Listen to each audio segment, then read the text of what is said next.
Hey everyone, welcome back to the channel. If you're dealing with another sleepless night and need some background noise, or you just want to get lost in other people's wild experiences, you're in the right place. I've gathered some of the most bizarre, heartwarming, and downright unbelievable stories from the depths of Reddit tonight. These are the kind of real-life moments that make you question reality, laugh out loud at 3 in the morning, or just shake your head wondering how people end up in these situations.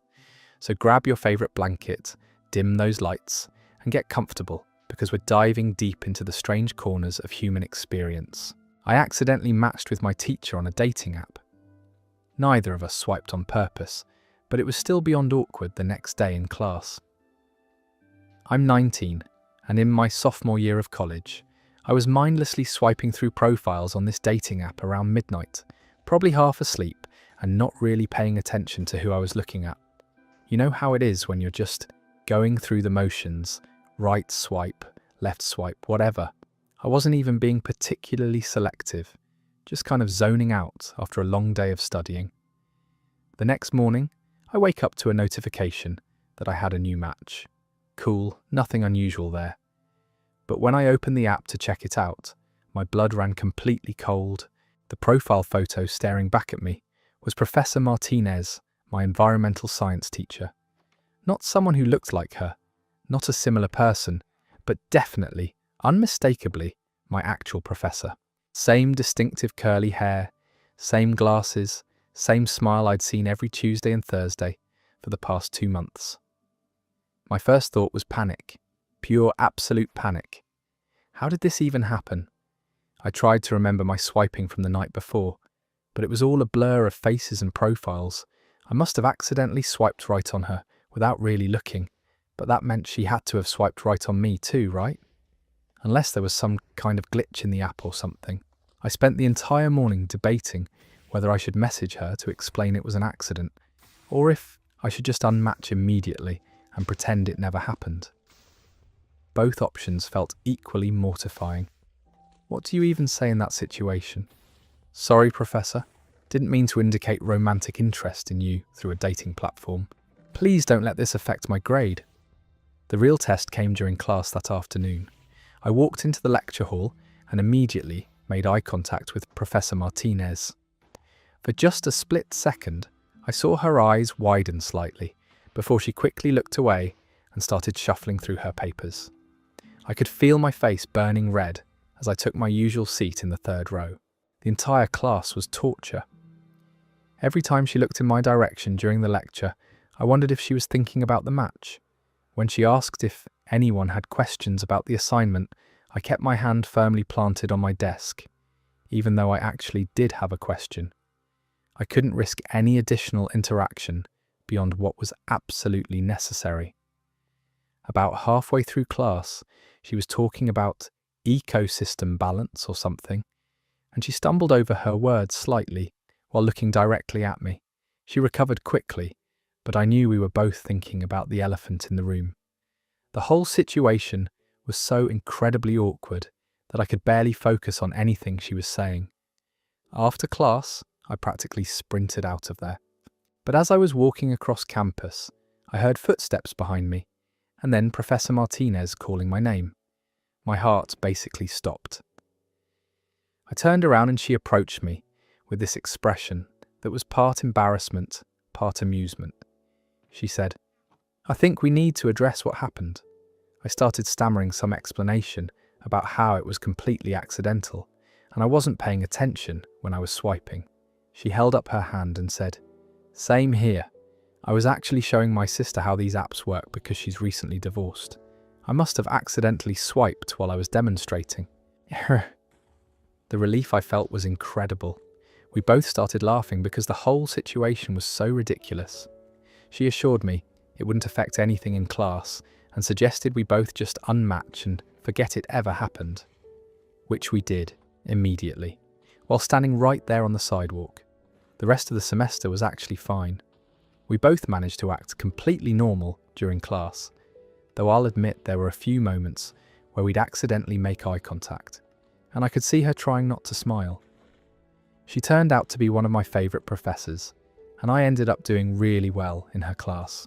The funny thing is, a few months later during finals week, she mentioned to the whole class that she'd gotten engaged to someone she met through friends. I was genuinely happy for her, but I couldn't help but think about our brief, accidental digital encounter. Sometimes the most embarrassing moments turn into the best stories later. That story is over. The cosmic humour of modern dating apps strikes again. Nothing quite like accidentally indicating romantic interest in someone who literally holds your academic future in their hands. At least they both had good senses of humour about it. Speaking of unexpected encounters, this next story takes us back to childhood connections that resurface in the most surprising ways. My childhood pen pal showed up at my job 15 years later. We hadn't spoken since middle school, and suddenly they were standing at my counter. I work as a barista at this small coffee shop downtown. It's one of those cosy places with exposed brick walls and local art hanging everywhere. Most days are pretty routine. Same regular customers, same orders, nothing too exciting. Last Tuesday started like any other day. The morning rush had died down, and I was wiping down the espresso machine when someone walked up to the counter. I looked up with my standard customer service smile and froze. Standing in front of me was someone I hadn't seen or thought about in over a decade. It was Bella Chen, my pen pal from when I was in 6th grade. Our classes had been paired with a school in another state for this cultural exchange project. We were supposed to write letters back and forth to learn about different communities. Most kids did the bare minimum, but Bella and I actually became friends through our letters. We wrote to each other for almost 3 years. I still remember her distinctive handwriting and how she'd always draw little doodles in the margins of her letters. She told me about her life in Oregon, her pet hamster named Pickles, her obsession with astronomy, and her dreams of becoming a marine biologist. I shared stories about my small town, my annoying little brother, and my terrible attempts at learning guitar. The letters stopped abruptly when we both started high school. New schools, new friends, new priorities. We talked about maybe staying in touch through email, but it never happened. That's just how these childhood friendships fade sometimes. But now, 15 years later, here she was, standing in my coffee shop, looking exactly like I'd imagined adult Bella would look. Still had those same kind eyes behind trendy glasses. Still had that slightly crooked smile I remembered from the one photo she'd sent me back in 8th grade. I must have been staring because she tilted her head and said, "Are you okay?" I realised I hadn't said anything for probably 30 seconds. I managed to stammer out, "Bella? Bella Chen from Oregon?" Her face lit up with recognition, and she practically shouted my name. The few other customers in the shop turned to look at us, but I didn't care. She started laughing and said she couldn't believe it was really me. Apparently, she'd moved to the city 6 months ago for a job at the aquarium. She was finally living her marine biologist dream. She said she'd been walking by the coffee shop for weeks on her way to work, but had never come in until today. Something about the smell of coffee finally convinced her to stop. She had no idea I worked there, obviously. What are the odds? We spent the next 20 minutes catching up while I made her order. A lavender latte with oat milk. She told me about college, graduate school, her research on coral reef restoration. I told her about my path through community college, my brief stint trying to be a musician, and how I'd ended up genuinely loving the coffee industry. The weirdest part was how easy it felt to talk to her. 15 years had passed. We'd both become completely different people, but something about our connection felt exactly the same. She still had that same enthusiasm when talking about things she cared about. She still made the same facial expressions I remembered from trying to picture her while reading her letters. My manager had to remind me there were other customers waiting, so we exchanged phone numbers. She promised to come back the next day, and she did. In fact, she's become one of our regulars now. She stops by almost every morning before work, and we've started hanging out outside of the coffee shop too. It's amazing how some friendships can just pick up where they left off, even after all those years and all those changes. Last weekend, we went to the planetarium together, and she told me she still remembers every constellation I described in my letters from those summer nights when I'd sneak out to stargaze. She brought me a box last week with all the letters I'd sent her over the years. She'd kept every single one. I'd completely forgotten about most of the things I'd written, but reading them brought back so many memories. It was like getting a window into who I used to be, seen through the eyes of someone who genuinely cared about my 12-year-old thoughts and dreams. That story is over. Sometimes the universe has perfect timing. 15 years later, and their childhood friendship just picked up like no time had passed at all. It makes you wonder about all the connections we've lost track of over the years. Our next story takes us into the realm of mysterious discoveries that make you question everything about the place you call home. I found a hidden door in my apartment closet. It led to a small crawl space with old furniture and a pair of shoes that weren't mine. I've been living in this studio apartment for about 8 months now. It's in an older building, probably from the 1940s, with those thick walls and weird angles that come with vintage architecture. The rent was reasonable and the location was perfect, so I didn't ask too many questions when I signed the lease. The closet in my bedroom has always been a little weird. It's deeper than it should be for such a small apartment, and there's this strange gap between where the back wall is and where it should be based on the layout of the building. I'd noticed it before, but never really investigated. I just figured old buildings have quirky designs. Last weekend I was doing some deep cleaning and decided to finally organise that closet properly. I was moving boxes around when I noticed something odd about the back wall. There was a section that looked different from the rest, like it had been painted over but the texture was off. When I knocked on it, it sounded hollow. I got curious and started feeling around the edges. That's when I found it, a small section that was actually a panel, not part of the permanent wall. It took some effort, but I managed to pry it open. Behind it was a narrow opening, maybe 2 feet wide and about 4 feet tall. Just big enough for a person to crawl through if they really wanted to. I grabbed a flashlight and decided to investigate. The opening led to a cramped crawl space that ran along what must be the back of several apartments. It was dusty and dark, clearly hadn't been accessed in years, but it wasn't empty. There was a collection of old furniture pushed against one wall, a wooden chair with a broken leg, a small table with water damage, what looked like part of an old bed frame. Everything was covered in dust and looked like it had been there for decades. But that wasn't the strangest part. Sitting on top of the old table was a pair of women's shoes. They were vintage style, probably from the 1960s, with a small heel and a strap across the foot.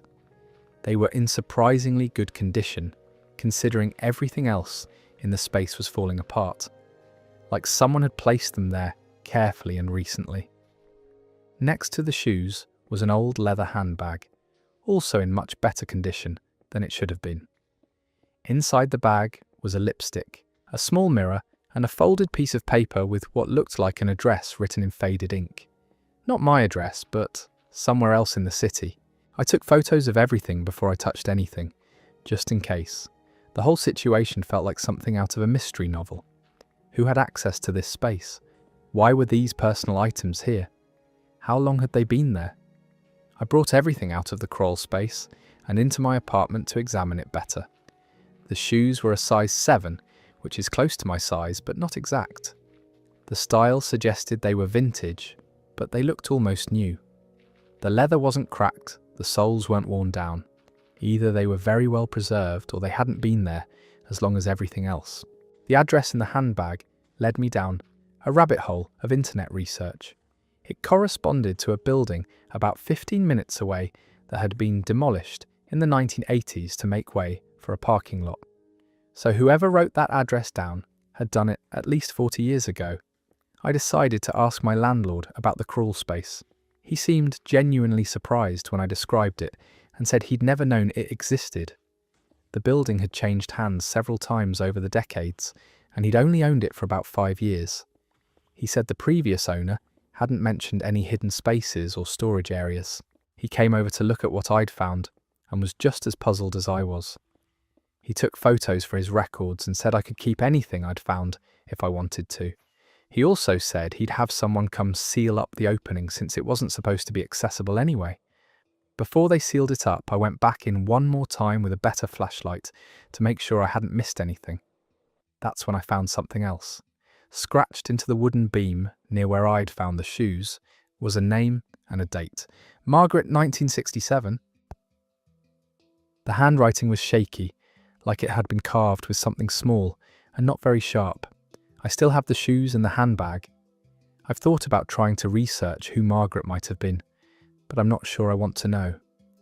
Sometimes mysteries are better left unsolved. Every time I look at those shoes, though, I wonder about the person who wore them and why they ended up hidden away in a secret space behind my closet. That story is over. Some discoveries are better left uninvestigated, but you know, the curiosity would eat you alive. The idea of someone named Margaret hiding personal belongings in a secret space over 50 years ago creates more questions than answers. Who was she running from, or what was she trying to preserve? Let's shift gears to a different kind of mystery, one involving digital deception and the complications of modern friendship. My friend pretended to be me online and got caught. They made a fake account using my photos and ended up messaging mutual friends. I first found out about this whole situation when my friend Riley sent me a screenshot with a confused message asking if I'd started using a different social media account. The screenshot showed a profile that was definitely using my photos, but with a slightly different version of my name and a bio I'd never written. My stomach dropped when I saw it. Someone had taken pictures from my Instagram and Facebook accounts and created this whole fake profile. But it wasn't just some random stranger trying to catfish people. The person behind it had intimate knowledge of my life, my interests, even inside jokes that only my close friends would know. I started doing some detective work, looking at who this fake account was following and who was following it back. Most of the connections were people I knew in real life, friends from college, co-workers, even some family members. Whoever was running this account was systematically connecting with my actual social circle. The bio was what really threw me off. It mentioned hobbies I'd never talked about publicly, places I'd supposedly travelled that I'd only mentioned in private conversations, even career aspirations I'd only shared with a few close friends. This wasn't just someone using my photos to create a random fake identity. This was someone trying to be a better version of me. I started reaching out to mutual friends who were connected to the fake account to ask what kind of interactions they'd had with it. That's when the full scope of the situation became clear. The fake me had been having conversations with my friends for weeks, maybe months. Deep conversations about personal stuff, offering advice and support, even making plans to meet up. My friend Zoe told me that the fake account had been messaging her regularly about her relationship problems, giving really thoughtful advice and being incredibly supportive during a difficult breakup. She said she'd been surprised by how insightful and emotionally available I'd suddenly become online, since that wasn't usually my communication style on social media. Another friend, Connor, said the fake me had been discussing philosophy and politics with him, taking positions on issues that were actually pretty different from my real opinions. The fake me was apparently more outgoing, more intellectual, more emotionally open than the real me had ever been online. The breaking point came when the fake account tried to organise a group hangout. Several of my friends started comparing notes about this event they'd all been invited to by me, except I'd never heard about it. That's when they started realising something was wrong and comparing screenshots of conversations. My friend Mira was the one who figured it out.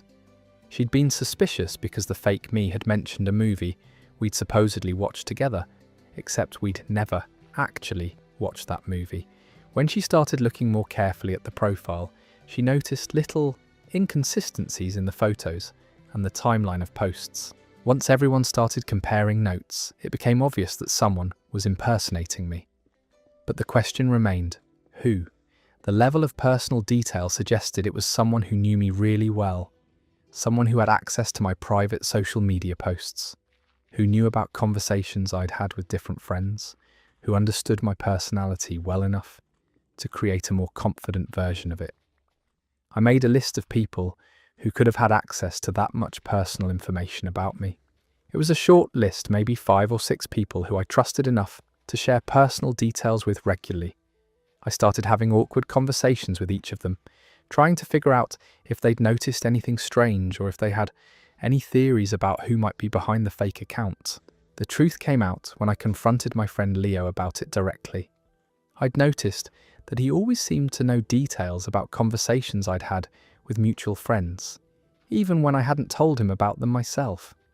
When I showed him the fake profile and asked if he had any ideas who might be behind it, his face went completely red.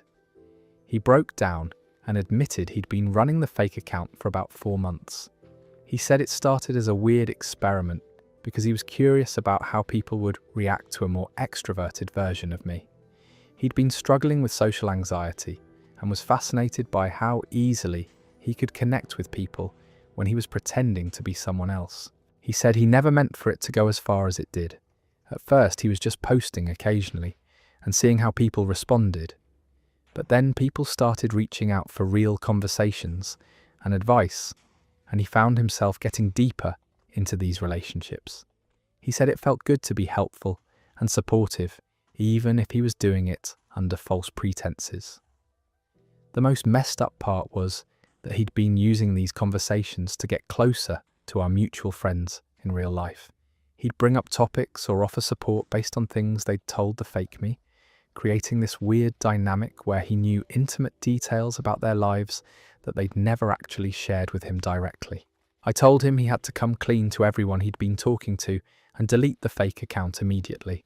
Some of our friends were understanding once they learned about his social anxiety struggles, but others felt really violated by the whole situation. A few people ended their friendships with him over it.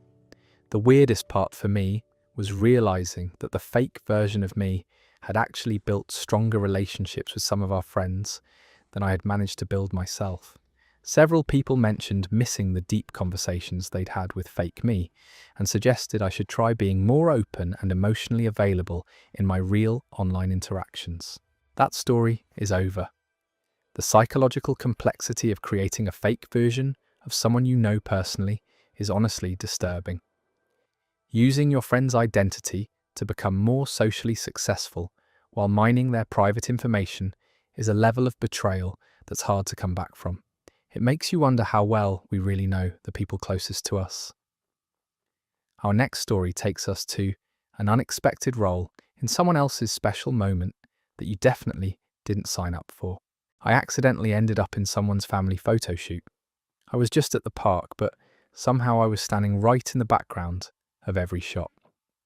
Last Saturday was one of those perfect autumn afternoons where the light hits everything just right and the leaves are at peak colour.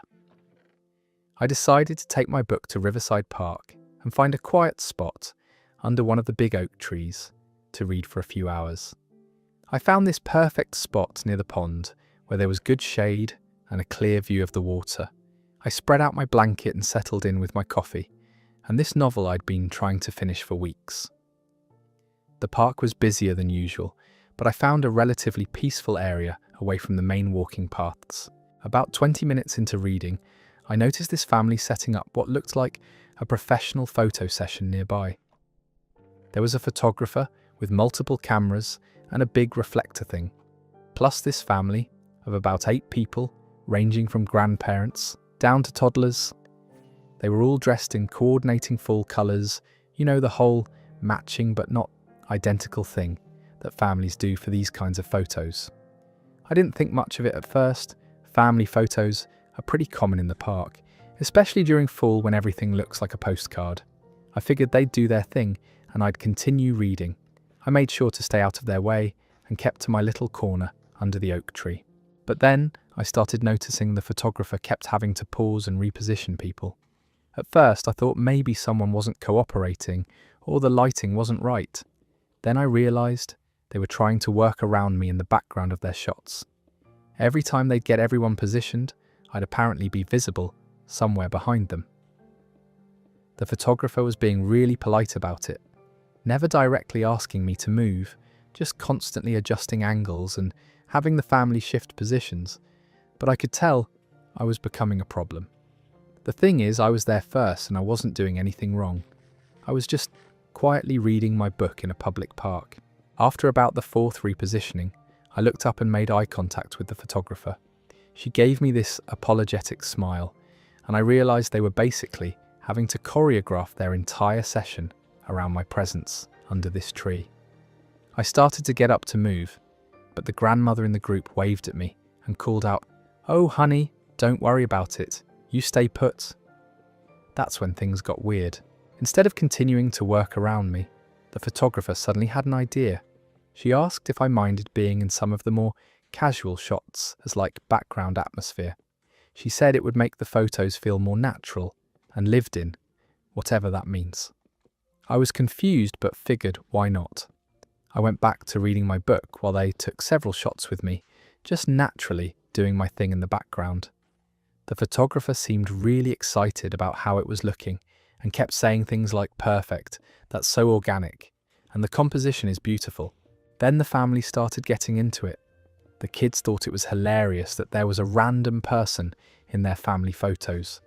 The parents started joking about how they'd have to explain to relatives who the mystery person in the corner was. The grandfather suggested they should ask me to be in every family photo from now on, as their official background person. Before I knew it, they were actually posing me into some of the shots. Nothing formal, just having me sit naturally with my book while they arranged themselves around the area. The photographer was treating me like part of the composition, adjusting my position and making sure the lighting worked for everyone. The weirdest part was how comfortable it all became. This family I'd never met before was including me in their photo session, like I belonged there. The kids started asking me about my book. The mum offered me some of the snacks they'd brought. It turned into this strange but pleasant social situation. We spent about 2 hours together, taking photos all around that section of the park. I ended up being in probably half of their family pictures, sometimes just reading in the background, sometimes actually interacting with family members who would come sit near me or ask me questions for more candid shots. At the end, the photographer asked for my contact information so she could send me copies of the photos I was in. The family insisted on it, saying I was now part of their family photo collection and deserved copies. They also invited me to join them for ice cream afterward, which felt surreal but really sweet. The mum texted me a few days later with a link to an online gallery of all the photos. Seeing myself woven throughout this family's photo session was bizarre but kind of wonderful. I looked like I belonged there, like I was the bookish cousin or family friend who'd always been part of their group. They ended up using one of the photos with me in it for their Christmas card. I'm sitting under the tree reading while the family's arranged around the pond behind me. They said it captured the feeling of the day perfectly and that I'd made their photo session more memorable than any traditional family portrait could have been. That story's over. Sometimes the best memories happen when you're not trying to create them. The fact that this accidental photobomb turned into a whole family bonding experience is honestly heartwarming. Makes you wonder how many interesting connections we miss by staying in our own bubbles. Moving on to a transportation tale that took an unexpected detour into someone else's celebration. My Uber driver took me to his own birthday party first. He said it would only take a minute and invited me inside before finishing the ride. I was heading home from the airport last month after a work trip that had been absolutely exhausting. 3 days of back-to-back meetings, hotel coffee, and airplane food had left me completely drained. All I wanted was to get home, order some real food, and collapse on my couch. I called an Uber from the arrivals pickup area and was relieved when the driver, Miguel, showed up quickly in a clean car with good music playing. He was friendly, but not overly chatty, which was perfect for my mood. He confirmed my address, and we started heading toward my neighbourhood. About 10 minutes into the ride, Miguel's phone started buzzing with text messages. He apologised and asked if I minded if he checked them quickly at the next red light. I told him no problem, assuming it was probably dispatch or another passenger. But when he looked at his phone, his whole face lit up with this huge smile. He turned around and explained that today was his birthday and his family had been texting him about a surprise party they'd organised at his sister's house. He said they'd been planning it for weeks and everyone was already there waiting for him. The problem was, his sister lived about 15 minutes in the opposite direction from where we were headed. I could see the conflict on his face. He clearly wanted to go see his family, but he also had a job to do and a passenger to deliver. I told him we could figure something out. Maybe I could catch another ride from wherever his sister lived. But he shook his head and said that wouldn't be fair to me. Then he had this idea. His sister's house was actually not too far from a main road that would get us back on track to my place. He asked if I'd mind making a quick detour, so he could just pop in and say hello to everyone, grab a piece of cake, and then continue with my ride. He promised it would only take 5 minutes. I was tired, but the guy seemed so genuinely excited about seeing his family that I couldn't say no. Plus, how often do you accidentally get invited to someone's birthday party? I told him sure, as long as it really was quick, because I was exhausted and just wanted to get home. When we pulled up to his sister's house, there were cars parked everywhere, and I could hear music and laughter coming from the backyard. Miguel practically bounced out of the driver's seat and asked if I wanted to come in for a minute instead of waiting in the car. He said his family would love to meet me, and there was definitely plenty of food. I hesitated because I was still in my travel clothes and probably looked terrible after 3 days of business meetings, but something about Miguel's enthusiasm was infectious, and honestly, the idea of real homemade food was pretty tempting after days of airport snacks. The moment we walked through the front door, I was hit with the most amazing smells of grilled meat and fresh tortillas. Miguel's sister Elena came running over and immediately pulled me into a hug like I was a long-lost relative.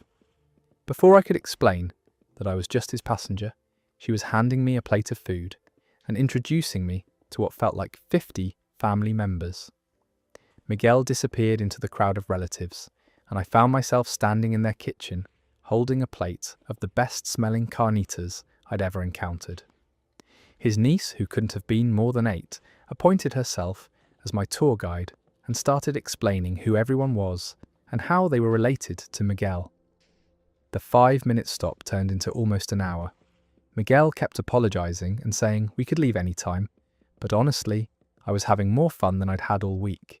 His family was incredibly welcoming, the food was amazing, and there was something really joyful about celebrating someone's birthday with people who clearly loved him so much. His mum insisted on sending me home with leftovers. His dad showed me photos of Miguel as a kid and told stories about his first car. His teenage nephew challenged me to a game of pool in their garage, which I lost spectacularly, but enjoyed anyway. I felt more relaxed and happy than I had in months. When we finally got back in the car to finish my ride, Miguel was glowing with happiness. He kept thanking me for being cool about the detour and said his family had loved meeting me. He refused to let me pay for the ride, saying that anyone who celebrated his birthday with his family deserved a free trip home. He also gave me Elena's number and said I was invited to their next family barbecue if I wanted to come. I actually ended up going a few weeks later and had another amazing time. Miguel and I became genuine friends after that, and his family basically adopted me as an honorary member. Otherwise, that story is over. Sometimes the best adventures happen when you're flexible with your plans. Miguel's spontaneous birthday party detour turned into a friendship and a whole extended family connection. It's a good reminder that saying yes to unexpected invitations can lead to the most meaningful experiences. Our next story brings us to an accidental treasure hunt with more mystery than reward. I found a lottery ticket in a library book. It wasn't a winner, but it made me wonder about the person who left it there. I spend a lot of time at the downtown branch of our public library. It's one of those beautiful, old Carnegie libraries with high ceilings and huge windows that let in perfect reading light. I go there at least twice a week to work on my thesis and escape my noisy apartment. Last Tuesday I was browsing the fiction section, looking for something light to read as a break from academic writing. I pulled out this worn copy of a mystery novel from the 1980s, something with a dramatic cover featuring shadows and a magnifying glass. The book looked like it had been well loved, with creased pages and that soft feel that paperbacks get after being handled by dozens of people. When I opened it to check the publication date, something fluttered out and landed on the floor.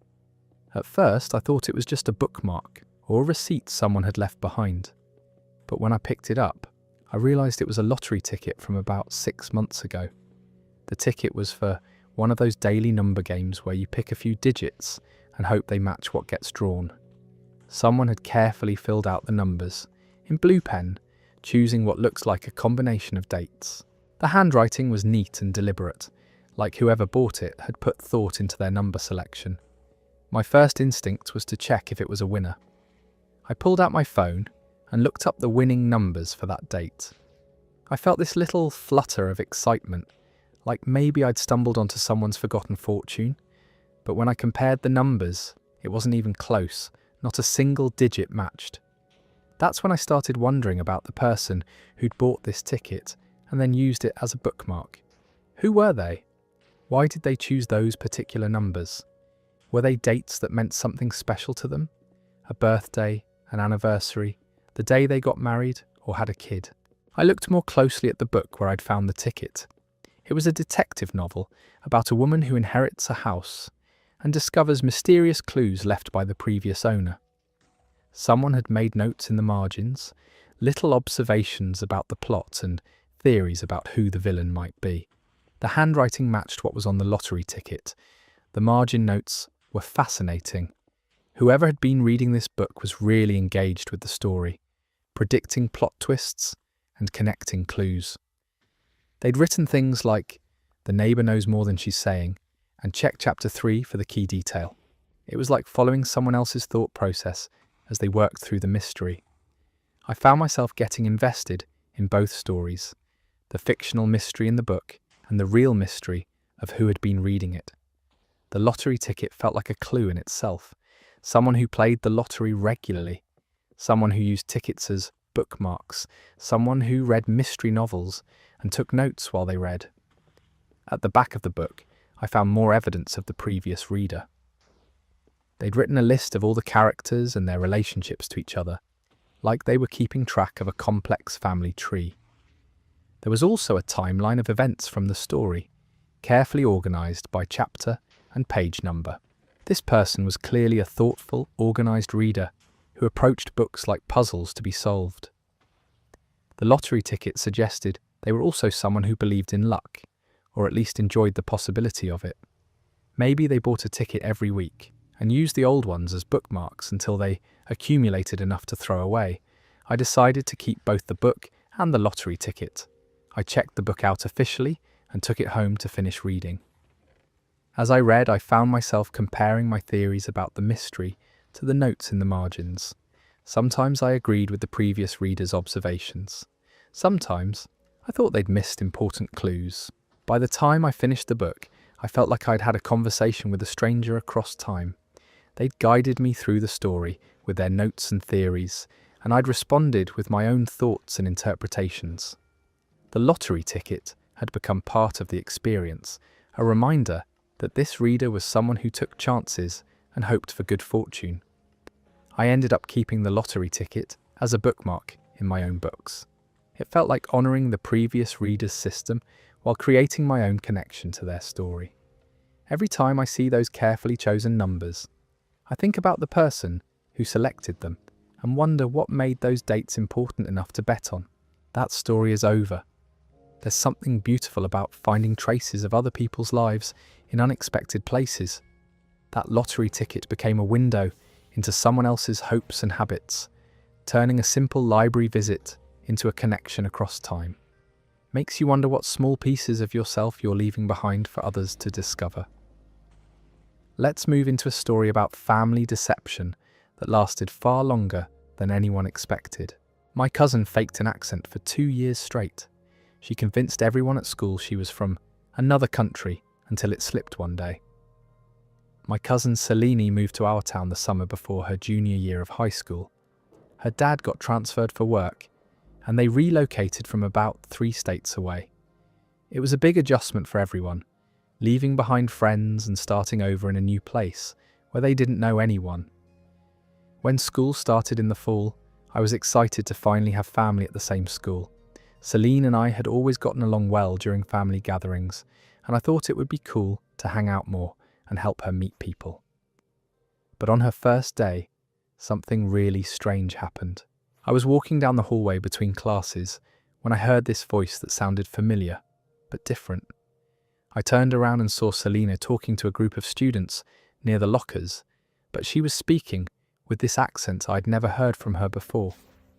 It sounded vaguely European, maybe British or Australian, but not quite either one. She was introducing herself to these kids and telling them about how difficult it was adjusting to American high school after growing up overseas. She mentioned something about her father's work requiring them to move around internationally, and how she'd spent the last few years in boarding schools abroad. I stood there completely confused, listening to my cousin spin this elaborate story about her international background, while speaking in an accent that definitely wasn't real. When she saw me watching, she gave me this look that clearly meant don't say anything. I was too shocked to react anyway. Later that day, I caught up with her at lunch and asked what the hell was going on. She pulled me aside and explained that she'd decided to reinvent herself for this new school. She said she'd always felt boring and ordinary, and moving to a new place was her chance to be someone more interesting. She'd spent weeks practicing the accent and developing this backstory about growing up overseas. She said it made her feel more confident and sophisticated, and she liked the attention it brought her. She begged me not to blow her cover, promising it was just temporary, until she made some friends and felt more settled. I thought it was a terrible idea and told her she was going to get caught eventually. But Selene was determined to stick with it. She said she'd done research on international schools and different countries so she could answer questions authentically. She had this whole fictional life mapped out in detail. The crazy thing is, it worked. Within a few weeks, Selene had become one of the most popular kids in her grade. Everyone was fascinated by her stories about living in different countries and experiencing all these exotic places. Teachers loved her supposed international perspective on literature and history classes. She started dating this guy who was completely enchanted by her worldly background. She'd tell him stories about summers in the countryside of whatever country she was claiming to be from that week. She kept a journal with notes about her fictional past so she could keep her stories straight. I watched this whole performance for months, constantly expecting someone to call her out or catch her in a contradiction. But Selene was incredibly committed to the character she'd created. She watched foreign films to pick up mannerisms, studied maps so she could describe places in detail, even changed her fashion sense to match what she thought someone from her fictional background would wear. The accent became so natural that sometimes I wondered if she'd forgotten it was fake. She used it at home when she was on the phone with school friends, and I'd catch her slipping into it during family dinners when she was telling stories about her day. Her parents knew something was different about how she talked at school, but they attributed it to typical teenage experimentation with identity. They had no idea she'd constructed this entire false persona around being from another country. The whole thing came crashing down during our senior year. Selene was giving a presentation in her AP history class about cultural differences in education systems. She was deep into character, talking about her experiences in international schools. When she made a reference to something that happened back home in Indiana, the classroom went dead silent. Her teacher asked her to repeat what she'd said, and you could see the panic in Selena's eyes as she realized what had slipped out. She tried to recover by claiming she meant Indiana was like a second home or something, but it was too late. The spell was broken. Words spread through the school within hours. People started putting together inconsistencies they'd noticed over the past 2 years. Her boyfriend felt completely betrayed and broke up with her immediately. Some of her friends thought it was hilarious, but Others felt manipulated and lied to. The aftermath was brutal. Celine went from being one of the most popular kids to being known as the girl who faked being foreign for 2 years. She was embarrassed and had to face all these people who felt like they'd been deceived by someone they trusted. But weirdly, some people respected the commitment and creativity it had taken to maintain such an elaborate performance for so long.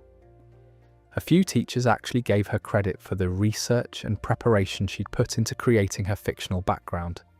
The drama teacher even asked if she'd considered pursuing acting seriously. Selena dropped the accent immediately and spent the rest of senior year just being herself, which turned out to be pretty interesting without the fake international mystique.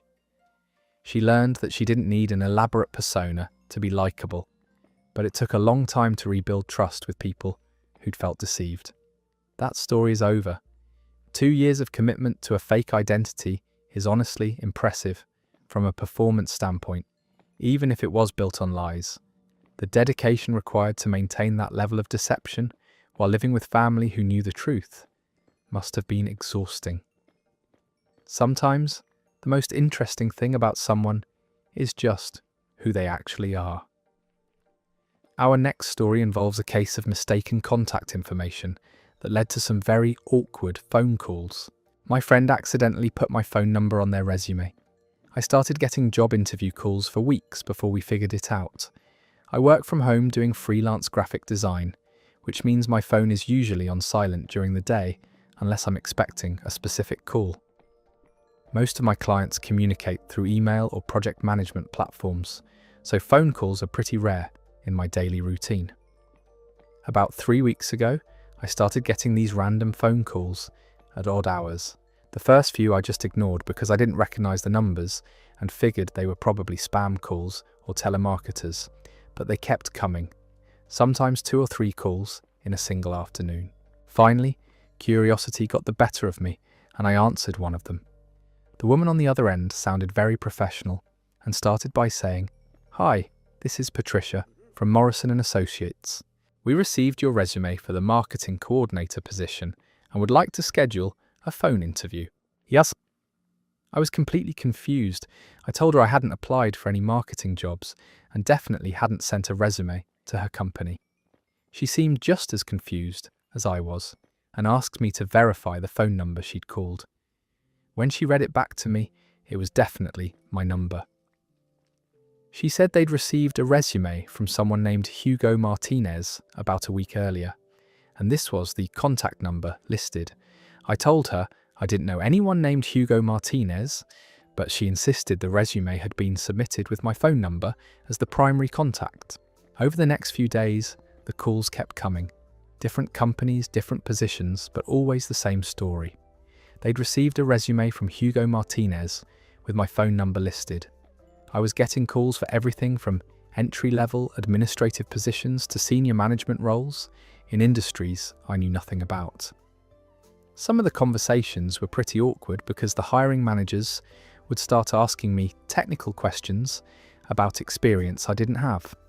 I'd have to explain that there had been some kind of mix-up and that they needed to contact Hugo directly. But of course they didn't have any other way to reach him, since my number was the only contact information provided. The calls started coming at all hours too. Early morning calls from East Coast companies, late evening calls from West Coast firms, even a few international calls from companies that apparently had offices overseas. My phone was constantly buzzing with unknown numbers. I started keeping a list of all the companies that called, thinking maybe I could figure out some pattern or track down this Hugo person somehow. But the jobs were all over the place, geographically and professionally.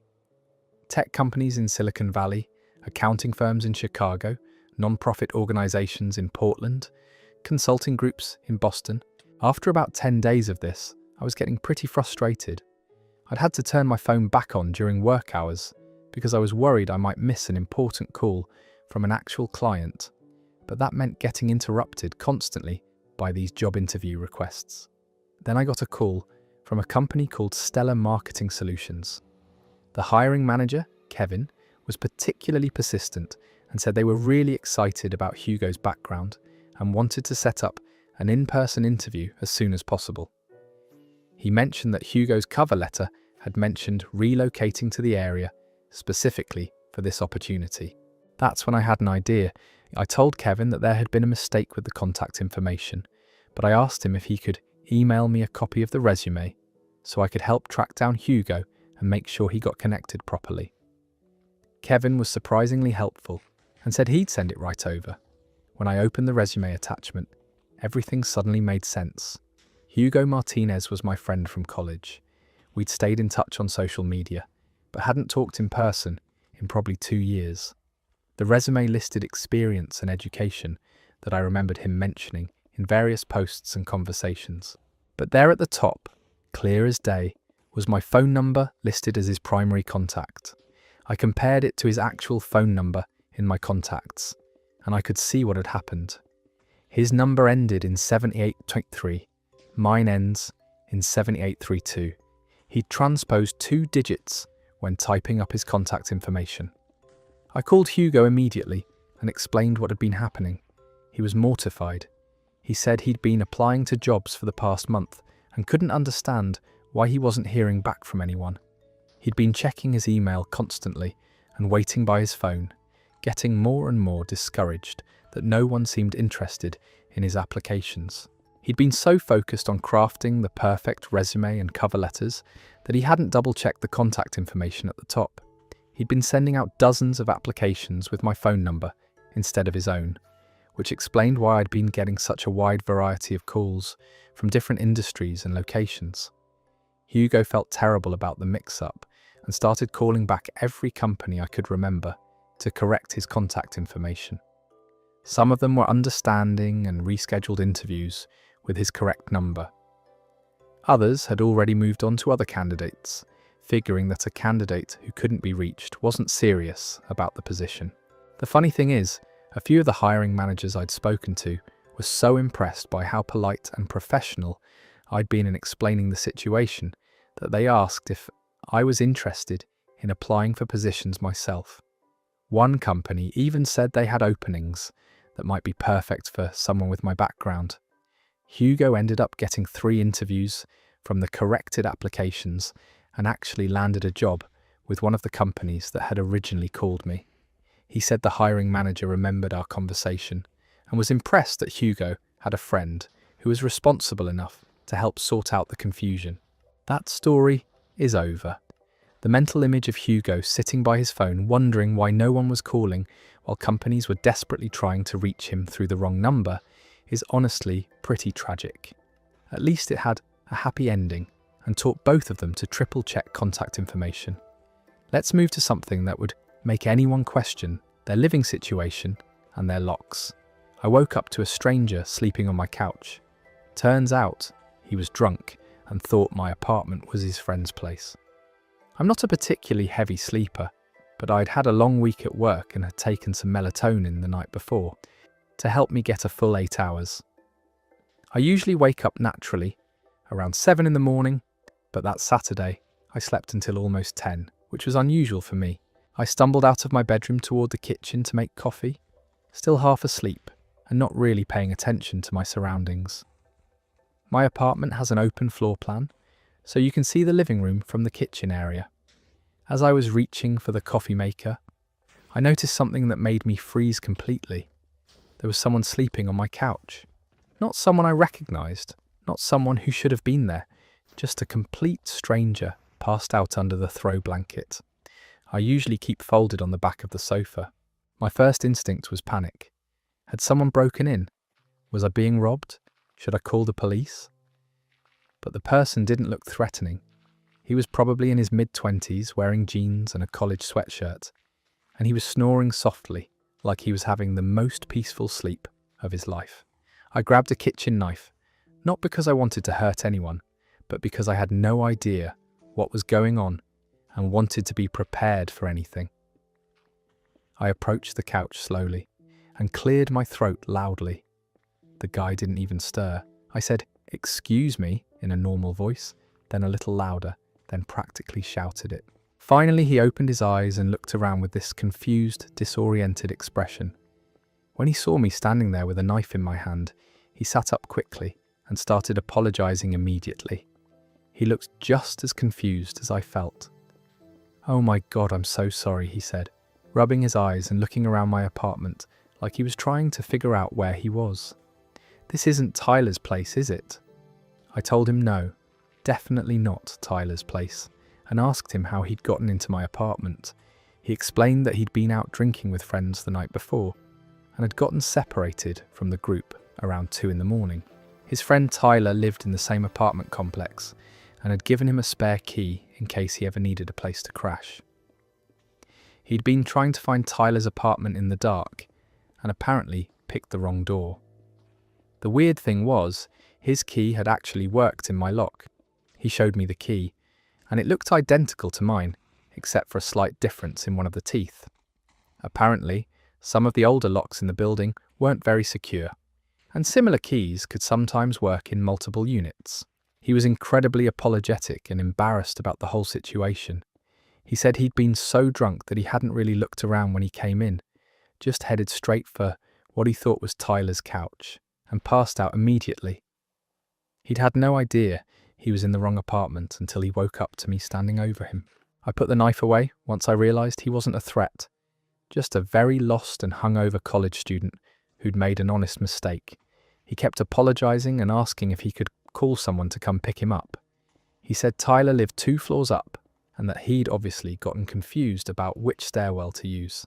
The whole situation was so bizarre that I almost started laughing.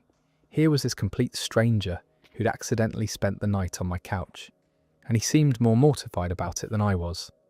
He offered to pay for professional cleaning of the couch cushions or replace anything he might have damaged, even though he'd literally just slept there.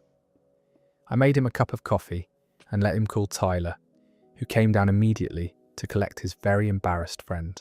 Tyler was also incredibly apologetic and explained that he'd given out spare keys to a few close friends, but hadn't thought about the possibility of them ending up in the wrong apartment. Tyler insisted on paying for me to get my locks changed, which seemed like overkill but was probably a good idea anyway. The maintenance guy who came to install the new lock said it wasn't uncommon in older buildings for keys to be similar enough to work in multiple units, especially if people weren't careful about getting their locks rekeyed regularly. The hungover couch sleeper, whose name turned out to be Marcus, sent me a handwritten apology note a few days later, along with a gift card to a local coffee shop. He said he'd never been so embarrassed in his life, and that he'd learned his lesson about drinking too much and trying to navigate unfamiliar buildings in the dark. Tyler and I actually became friends after that. He lives just 2 floors up, and we'd run into each other in the hallway occasionally. He'd always ask how my new locks were working, and joke about making sure Marcus knew exactly which apartment was his before giving him any more spare keys. The whole experience made me realise how vulnerable I'd been living in that apartment with such basic security. I ended up getting a deadbolt installed in addition to the new regular lock, and I started being more careful about things like keeping my blinds closed at night and not leaving windows open when I wasn't home. That story is over. Waking up to find a stranger sleeping peacefully on your couch is the stuff of nightmares, but at least this one turned out to be just a very drunk navigation error.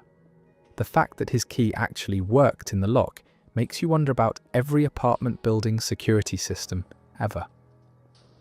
Our next story ventures into the realm of workplace mysteries that blur the line between coincidence and the supernatural. My co-worker thought I was a ghost. She'd never met me before and swore she'd seen me in her dreams the night before. I work at a mid-sized insurance company downtown, the kind of place where you might not meet everyone, even after working there for months. Different departments are spread across 3 floors, and unless you have a reason to collaborate with other teams, you could easily go weeks without crossing paths with certain co-workers. I'd been working there for about 6 months when they hired someone new for the claims processing department on the 2nd floor. I work in underwriting on the 3rd floor, so our paths wouldn't normally cross except maybe in the elevator or the break room. I didn't think much about it when I heard through office gossip that they'd brought someone new onto Linda's team. Last Thursday morning, I was grabbing coffee from the machine in the main break room when this woman I'd never seen before walked in. She was probably in her early 30s, had shoulder-length brown hair, and was carrying one of those reusable coffee cups with motivational quotes printed on it. She took one look at me and stopped dead in her tracks. Her face went completely pale, and she dropped her coffee cup, which thankfully was empty and didn't break. She just stood there, staring at me, like she'd seen something impossible. I asked if she was okay, thinking maybe she was having some kind of medical episode or felt faint. But instead of answering, she asked me what my name was and what department I worked in. When I told her, she got even more pale and asked if we'd ever met before. I said no, I was pretty sure I'd never seen her before either. That's when she told me the strangest thing. She said her name was Rachel and that she'd dreamed about me the night before. Not just any dream, but a very specific, detailed dream where we'd had a long conversation in what looked like our office break room. In the dream, according to Rachel, I told her about a problem I was having with a difficult client who kept calling to complain about their policy terms. I'd mentioned specific details about the client's name, their policy number, and the exact nature of their complaints. Rachel said the dream had been so vivid that she'd woken up feeling like it had actually happened. The weird part was, I actually was dealing with exactly that situation. I'd been handling this frustrating case for the past week, involving a client who called daily to argue about coverage limits and deductible amounts, but there was no way Rachel could have known about that, since we'd never met and she worked in a completely different department.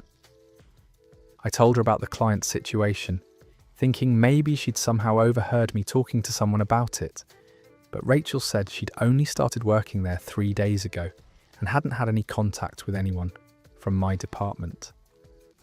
She'd been going through orientation and training, mostly staying on the second floor. Rachel seemed genuinely disturbed by the whole thing.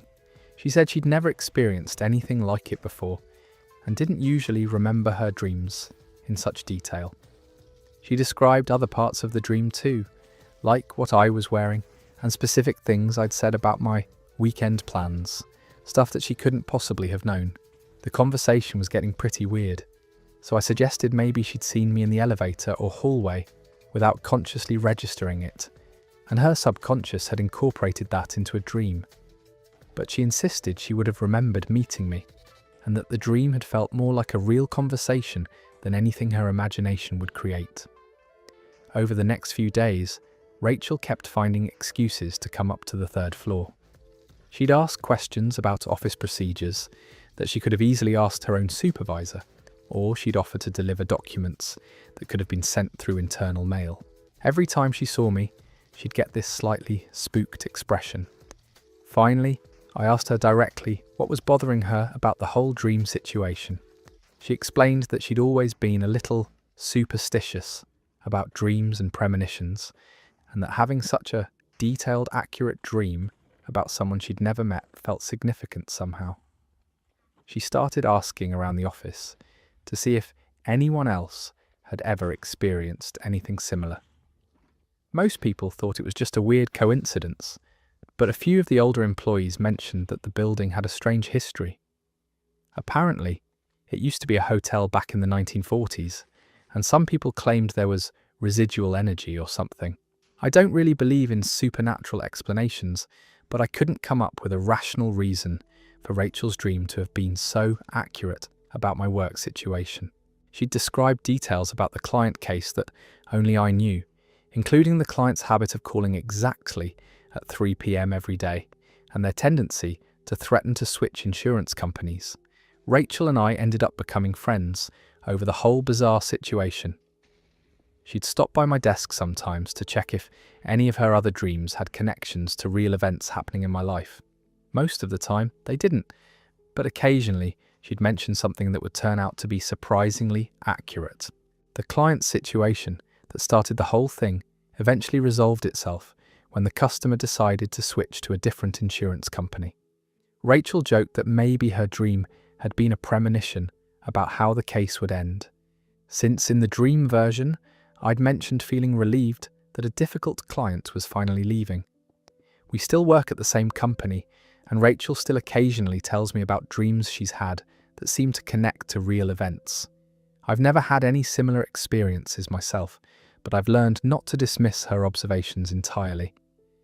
Sometimes the things she dreams about turn out to be eerily accurate. That story is over. Having a co-worker who claims to dream about your specific work problems before meeting you would definitely make anyone question the nature of reality. Whether it's supernatural sensitivity or just an incredibly strange coincidence, that's the kind of thing that would stick with you forever. Let's transition to a discovery that turned breakfast time into a complete mystery. I found an engagement ring hidden in my cereal box. It wasn't meant for me. My roommate had hidden it there and forgot. I'm definitely not a morning person, so my breakfast routine is pretty automatic. Same cereal, same bowl, same spot at the kitchen counter while I check my phone and try to wake up enough to function like a human being. My roommate Brian and I have lived together for about 2 years now, and we've got a pretty good system worked out. We buy our own groceries, label everything in the fridge, and generally stay out of each other's way. He's an early riser who's usually gone to work by the time I drag myself to the kitchen, so mornings are typically my quiet time. Last Monday morning, I was going through my usual routine when something felt off about my cereal box. It was my favourite brand, the kind with the granola clusters and dried fruit. But when I shook it, there was a different sound than usual. Instead of the normal rustling of cereal pieces, there was something heavier rattling around inside.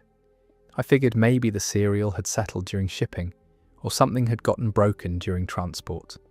I poured my usual bowl and noticed that, along with the cereal, something small and metallic had fallen out. At first glance, I thought it might be a piece of the cereal that had gotten burned or discoloured during manufacturing. But when I picked it out of my bowl to throw it away, I realised it was a ring. Not just any ring, but clearly an engagement ring with a decent-sized diamond that caught the morning light coming through the kitchen window. I sat there staring at it, completely confused about how an engagement ring had ended up in my breakfast cereal. My first thought was that this had to be some kind of marketing stunt or contest prize. Maybe the cereal company was doing a promotion where they hid jewellery in random boxes, and I'd gotten incredibly lucky. But there weren't any special markings on the box or announcements about contests that I could remember. Then I started wondering if Brian had somehow put it there. Maybe he was planning to propose to his girlfriend Claire and had hidden the ring in what he thought was his cereal box. But Brian bought different cereal than me, usually the boring healthy stuff with no sugar, so that didn't make sense either. I examined the ring more closely and realised it was definitely real. The diamond looked authentic. The setting was white gold or platinum, and there was an inscription inside the band that I couldn't quite make out. This wasn't some costume jewellery or promotional trinket. This was someone's actual engagement ring. I took photos of it from every angle, and then called Brian at work. When I explained what I'd found, there was this long pause before he started laughing. Not amused laughing, more like panicked, hysterical laughing, mixed with what sounded like relief and terror. Turns out Brian had bought the ring 3 weeks earlier and had been trying to find the perfect place to hide it until he was ready to propose to Claire. He'd been paranoid about her finding it accidentally, so he'd been moving it around to different hiding spots every few days. First, he'd hidden it in his sock drawer, but then worried that Claire might put away laundry and discover it. Then he'd moved it to a toolbox in the garage, but decided that was too obvious since Claire sometimes borrowed tools for art projects. He'd tried hiding it in various places around the apartment, getting more and more anxious about keeping it secret. Finally, he'd decided that a cereal box would be the perfect hiding place, since Claire never ate cereal and wouldn't have any reason to look inside. The problem was, in his nervousness about the whole proposal situation, he'd grabbed the wrong cereal box. Instead of putting it in his healthy grain cereal, he'd accidentally hidden it in my sugary cluster cereal. Brian had completely forgotten where he'd put the ring and had been quietly panicking for the past week. He'd been retracing his steps checking all his previous hiding spots, even wondering if he'd somehow lost it or if it had fallen out of his pocket somewhere. He'd been considering calling the jewellery store to see if he could buy another identical ring. He rushed home during his lunch break to retrieve the ring, looking both relieved and embarrassed about the whole mix-up. He said he'd been so stressed about planning the perfect proposal that he'd been making careless mistakes and second-guessing every decision. The proposal ended up happening that weekend at Claire's favourite restaurant. Brian told me later that he'd been so nervous about losing the ring again that he'd kept it in his pocket the entire week, checking every few minutes to make sure it was still there. Claire said yes, and when Brian told her the story about accidentally hiding the ring in my cereal, she thought it was hilarious. She said it was typical Brian to overthink something so much that he'd create more problems than he was solving. They're planning the wedding for next spring. I still eat the same cereal for breakfast, but now I always check to make sure there aren't any valuable items hidden inside before I pour it into my bowl. Brian has promised to run any future hiding places by me first to avoid similar mix-ups with expensive jewellery. That story is over. Finding an engagement ring in your morning cereal is definitely one way to wake up fast. The image of Brian frantically searching the apartment for a ring that was sitting in breakfast food the whole time is both stressful and hilarious. At least it all worked out and makes for a great proposal story. Our next tale takes us into the world of sports predictions and the fine line between luck and something more mysterious. My friend claimed they could predict the future and got one right. They joked about the exact score of a game, and it ended up happening perfectly. My friend Oliver has always been the type of person who makes bold, random predictions about everything. Sports games, weather patterns, which celebrities will get married next, what songs will be number one, anything that involves guessing about future events.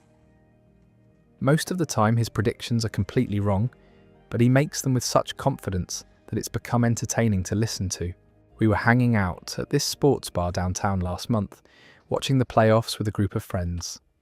It was one of those nights where everyone's relaxed, the drinks are flowing, and people are getting louder and more opinionated as the evening goes on. Oliver was in peak form, making predictions about every aspect of the game we were watching. The game was between two teams that were pretty evenly matched, and most sports analysts were calling it too close to call.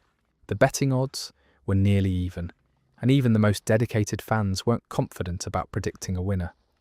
It was shaping up to be one of those games that could go either way depending on small moments and lucky breaks. About halfway through the second quarter, Oliver suddenly announced that he could see exactly how the game was going to end. Not just who would win, but the specific final score down to the exact points. He said it with this dramatic flourish, like he was channeling some kind of psychic energy. He predicted that the home team would win 28-24. He was very specific about it, even explaining how he thought the scoring would break down. He said there would be 4 touchdowns for the winning team, all in different quarters, and that the losing team would score 3 touchdowns but miss a field goal attempt in the final minutes. Everyone at our table basically ignored him because Oliver makes these kinds of specific predictions all the time, and they're usually wildly inaccurate. He'd predicted the Super Bowl score wrong by 30 points just a few months earlier. We'd learned to just nod along and continue watching the actual game instead of taking his forecast seriously. But as the game progressed, things started happening exactly like Oliver had predicted. The home team scored their first touchdown in the second quarter, just like he'd said. The visiting team answered with their own touchdown, keeping the score close. By halftime, the pattern Oliver had described was already starting to emerge. During the third quarter, people at our table started paying more attention to Oliver's prediction. The scoring continued to follow his forecast almost exactly. The home team got another touchdown early in the quarter, and the visitors responded with one of their own. The score was tracking perfectly with what he'd called. By the fourth quarter, everyone was getting genuinely freaked out. Oliver's prediction was playing out on the screen in front of us with eerie accuracy. The home team scored their third touchdown, putting them at 21 points. The visiting team got their third touchdown, bringing them to 21 as well. We were all staring at Oliver like he'd developed supernatural powers. With about 8 minutes left in the game, the home team scored their fourth touchdown, putting them at exactly 28 points, just like Oliver had predicted. The visiting team had one more chance to score, and according to Oliver's forecast, they would get a touchdown, but miss the extra field goal, ending the game at 28-24. The tension in our section of the sports bar was incredible. Other people around us had started listening to our conversation and were watching to see if Oliver's prediction would come true. Some guy from another table even came over to ask what else Oliver had predicted about the game. With 2 minutes left on the clock, the visiting team drove down the field and scored their final touchdown. The score was now 28-23, and they had to attempt the extra point kick to tie the game. According to Oliver's prediction, this kick would miss, and the game would end exactly as he'd called it. The entire bar went quiet as the kicker lined up for what should have been a routine extra point. These kicks are successful probably 99% of the time, so there was no logical reason to expect it to miss. But Oliver's prediction had been so accurate up to this point that we were all holding our breath. The kick sailed our breath, waiting to see what would happen. The kick sailed wide left. The final score was 28-24, exactly what Oliver had predicted down to the last point. Our entire table erupted in disbelief. People from other tables came over to ask Oliver about his prediction, and someone even bought him drinks for the rest of the night. Oliver seemed just as shocked as everyone else. He kept saying he'd just been joking around and had no idea how he'd gotten it so precisely right. He said he'd made the prediction based on nothing more than a random feeling and hadn't expected it to be accurate at all. The story spread through our friend group pretty quickly. People who hadn't been there started asking Oliver to predict outcomes for games they were watching or events they cared about. He tried making more predictions over the following weeks, but they went back to being completely wrong, just like before. Yeah, some people thought maybe Oliver had inside information somehow, like he knew someone connected to the teams or had access to information that regular fans didn't have. But Oliver works in accounting and has no connections to professional sports beyond being a casual fan who watches games at sports bars.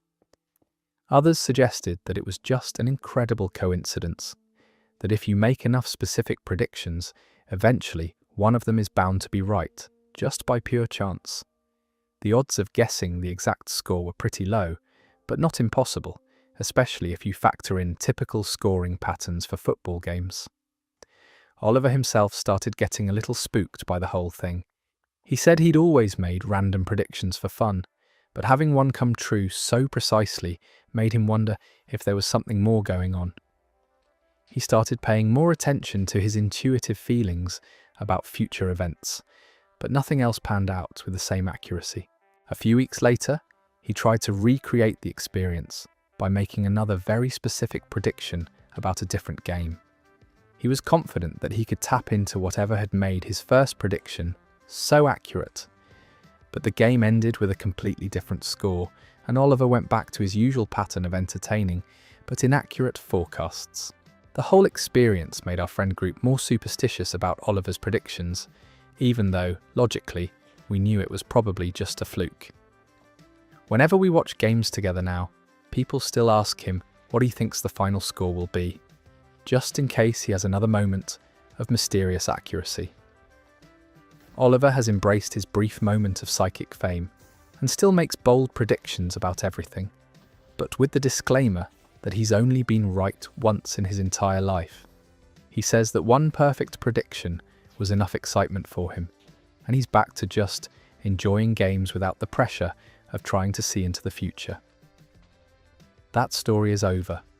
One incredibly accurate prediction out of hundreds of wrong ones would be enough to make anyone question whether there's more to intuition than we understand. The fact that Oliver seemed as surprised as everyone else makes it even more mysterious. Sometimes the universe just decides to make things interesting. Let's move to a story about accidentally becoming part of someone else's big moment on a much more public scale. I accidentally photobombed a celebrity proposal. I was walking by and now I'm in the background of photos plastered across social media. I don't really follow celebrity news or keep up with who's dating whom in Hollywood, so I had no idea I was about to stumble into someone's very public romantic moment. I was just walking through Central Park on a Saturday afternoon, enjoying the nice weather and trying to get some exercise after spending the whole week stuck in my office. It was one of those perfect New York days where everyone seems to be outside, couples having picnics, families playing frisbee, street performers doing their thing, tourists taking photos of everything. I was walking along one of the main paths, listening to a podcast and not really paying attention to what was happening around me. I noticed there seemed to be some kind of commotion near the Bethesda fountain area. More people than usual were gathered around with phones out, and there were a few guys with professional-looking cameras positioned at different angles. I figured maybe there was a street performance or someone was filming a commercial or music video. As I got closer, I could see there was a couple in the centre of all the attention. The woman had her back to me, but I could see the man was down on one knee, clearly in the middle of a proposal. The crowd around them was trying to give them space while also recording the moment, which is pretty typical for New York, where everyone wants to capture anything interesting that happens. I wasn't trying to intrude on their moment, but the path I was on led directly past where they were standing. I could have taken a longer route around them, but honestly, I was kind of curious about what was happening. Public proposals always have this energy that draws people in, and I figured I'd just walk by quietly and continue on my way. As I was passing behind them, the woman must have said yes because she threw her arms around the guy, and everyone started cheering and clapping. It was actually a really sweet moment, and even though I didn't know these people, I felt happy for them. There's something infectious about witnessing genuine joy and celebration. I kept walking and didn't think much more about it until my friend Chloe texted me about 3 hours later, asking if I'd been in Central Park that afternoon. She'd seen a photo on Instagram that looked like it might be me in the background. I told her, yeah, I'd been walking through the park, but I didn't know what photo she was talking about. She sent me a screenshot of this Instagram post that had already gotten thousands of likes and hundreds of comments. It was a photo of the proposal I'd walked past, taken from the front angle, showing the couple embracing while surrounded by onlookers. And there I was, clearly visible in the background, looking directly at the camera with this expression of mild interest. The caption on the post explained that this was some actor from a popular TV show proposing to his girlfriend, who was apparently also famous for something I'd never heard of. The comments were full of congratulations and heart emojis, but there were also people asking about the guy in the blue shirt who was photobombing their romantic moment. Over the next few hours, the photo started showing up everywhere.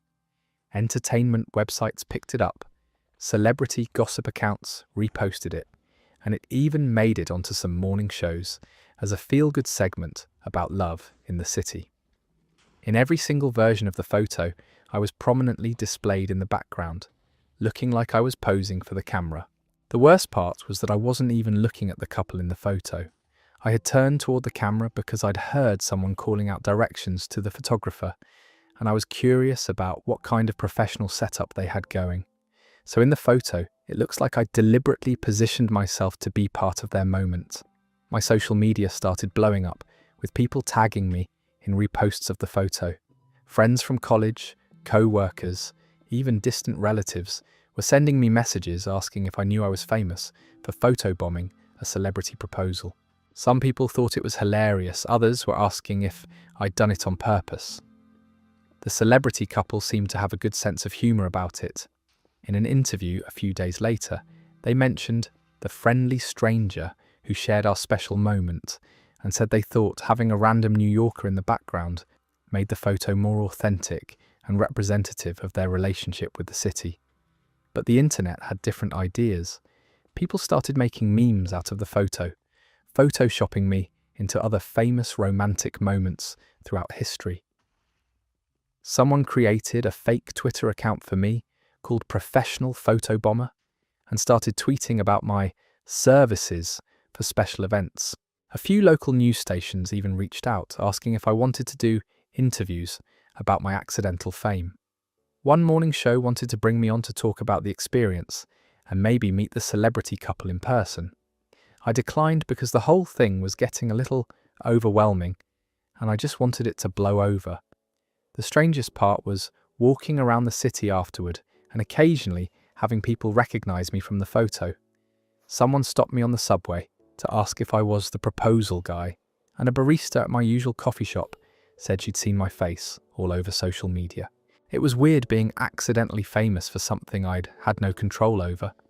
The celebrity couple ended up using a different photo for their official engagement announcement, one where I wasn't visible in the background. But the original photobomb picture still resurfaces on social media occasionally, usually when people are sharing stories about unexpected moments or funny coincidences. I've learned to laugh about it now, but for a few weeks there, I was genuinely worried that this random moment of being in the wrong place at the right time was going to follow me around forever. It definitely made me more aware of what's happening around me when I'm walking through crowded public spaces. That story's over. Accidentally becoming part of someone's engagement photos and having it go viral is definitely not something you can plan for.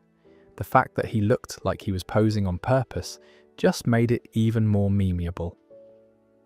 Sometimes you stumble into internet fame in the most random ways. Our final story tonight takes us into the realm of academic mistaken identity that led to some very confused teachers. My brother wrote my name on all his school assignments. The teacher thought I was some kind of genius doing double work. My younger brother Nathan has always been the more academically gifted one in our family. He's 3 years younger than me, but he's been in advanced classes since elementary school and just has one of those brains that absorbs information effortlessly. I, on the other hand, have always been more of an average student who has to work pretty hard to maintain decent grades. We go to the same high school now, since I'm a senior and he's a freshman, but we're in completely different academic tracks. I'm in regular classes just trying to graduate and figure out what I want to do after high school, while Nathan is already taking sophomore and junior level courses and talking about college applications. About 2 months into the school year, I started getting these weird looks from teachers in the hallway. Not bad looks, more like impressed, curious looks from faculty members I'd never had classes with. A few times, teachers I didn't recognise would nod at me or smile like they knew me from somewhere. Then Mrs. Patterson, who teaches AP Literature, stopped me after lunch one day and said she wanted to talk to me about my recent essay submissions. I was completely confused because I wasn't taking AP Literature and had never turned in any assignments to her. When I told her that, she looked puzzled and said she had several papers with my name on them. She showed me a folder with 3 different essays, all with my full name written clearly at the top. The handwriting was definitely Nathan's, but the name was definitely mine. The essays were really good too, much better than anything I would have been able to write. They were analysing complex themes in books I'd never read, with sophisticated arguments and literary references I wouldn't have known. I realised what had happened immediately, but I wasn't sure how to explain it without getting Nathan in trouble. I told Mrs. Patterson that there must be some kind of mix-up and that I'd look into it. She said she was impressed by the quality of the work and hoped we could clear up the confusion soon. That afternoon I confronted Nathan about it. At first he tried to deny it, but when I described the essays Mrs. Patterson had shown me, he admitted that he'd been accidentally writing my name on his AP Literature assignments instead of his own name.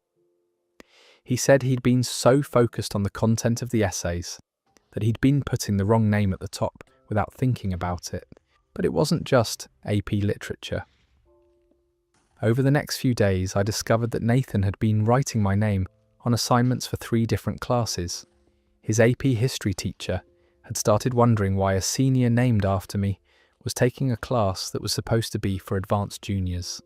His chemistry teacher was confused about having 2 students with the same last name but different first names on her roster. The weirdest part was that all of Nathan's teachers were really impressed by the work he was submitting under my name. Mrs. Patterson told me later that she'd been planning to recommend me for an academic scholarship based on the quality of those essays. The chemistry teacher had been wondering why such a talented student wasn't in more advanced science courses. Nathan explained that he'd been having trouble adjusting to high school and had been nervous about all his advanced classes. He said he'd been writing my name on assignments as a kind of security blanket. Like if the work wasn't good enough, at least it wouldn't be associated with his own academic record. He also admitted that he'd been comparing himself to me in a weird way.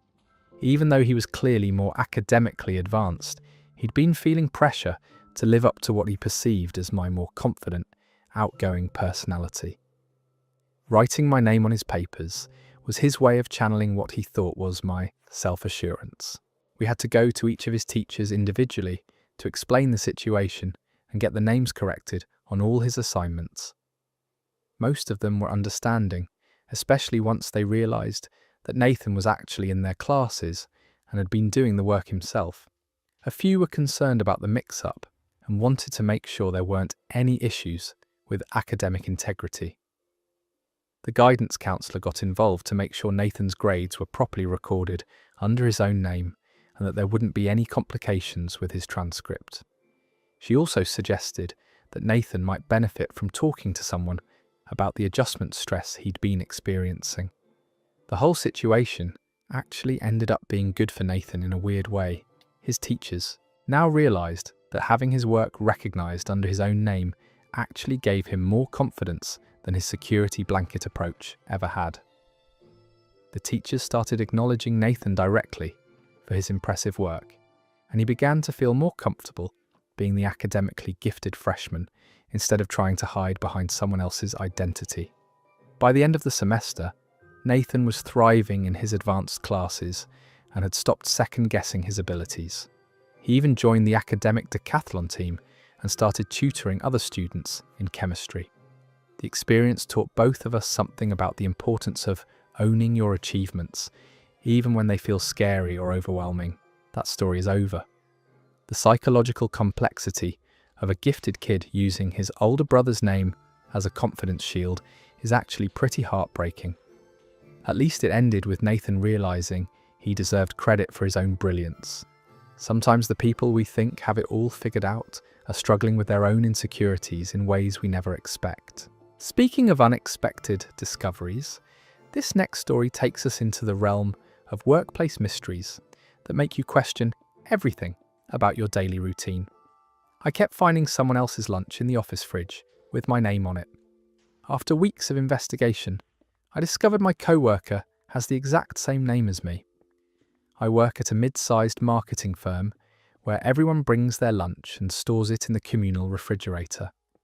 It's one of those typical office setups where people label their containers with their names and hope nobody steals their food. For about 3 months, I'd been finding these elaborate homemade lunches in the fridge with my name written on masking tape. The handwriting wasn't mine, and the food definitely wasn't anything I'd brought from home. We're talking gourmet stuff. Homemade soups in mason jars, artisanal sandwiches with ingredients I can't even pronounce, perfectly portioned salads with fancy dressings on the side. At first, I thought someone was playing a prank on me, or maybe trying to be secretly nice by upgrading my usual peanut butter sandwich situation. But the lunches kept appearing consistently, always with my exact name written in the same careful handwriting. I started taking photos of them because the whole thing was so bizarre. I never ate any of the mystery lunches because taking someone else's food felt wrong, even if it had my name on it. Instead, I'd move them to a different shelf and eat my own sad sandwich, while wondering who was behind this elaborate meal preparation. The lunches were clearly made by someone who really knew their way around a kitchen and had time to plan elaborate meals. After about 2 weeks of this, I decided to stake out the break room during lunch prep time to see who was putting these gourmet meals in the fridge. I started taking my breaks at different times, trying to catch whoever was behind the mystery lunch situation. But I never saw anyone suspicious, just the usual co-workers heating up their leftovers and complaining about the microwave being dirty.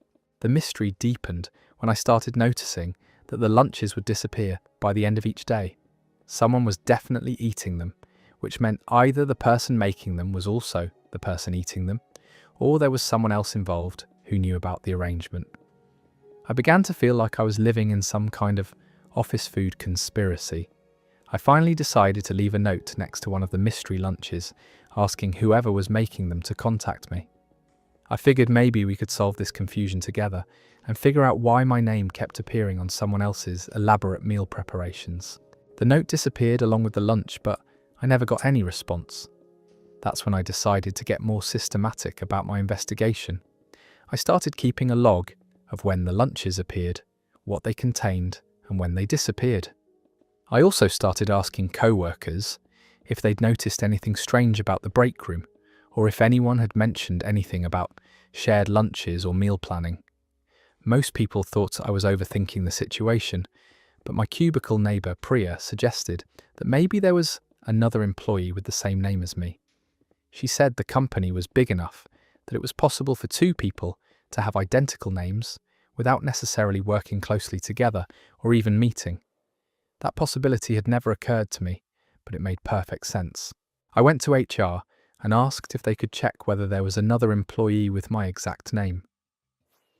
The HR representative seemed amused by my request, but agreed to look it up in the company directory. Sure enough, there was another person with my exact same first and last name working in the accounting department on a different floor. Same spelling, same everything. The HR person said it was unusual, but not unprecedented, especially in a company with several hundred employees.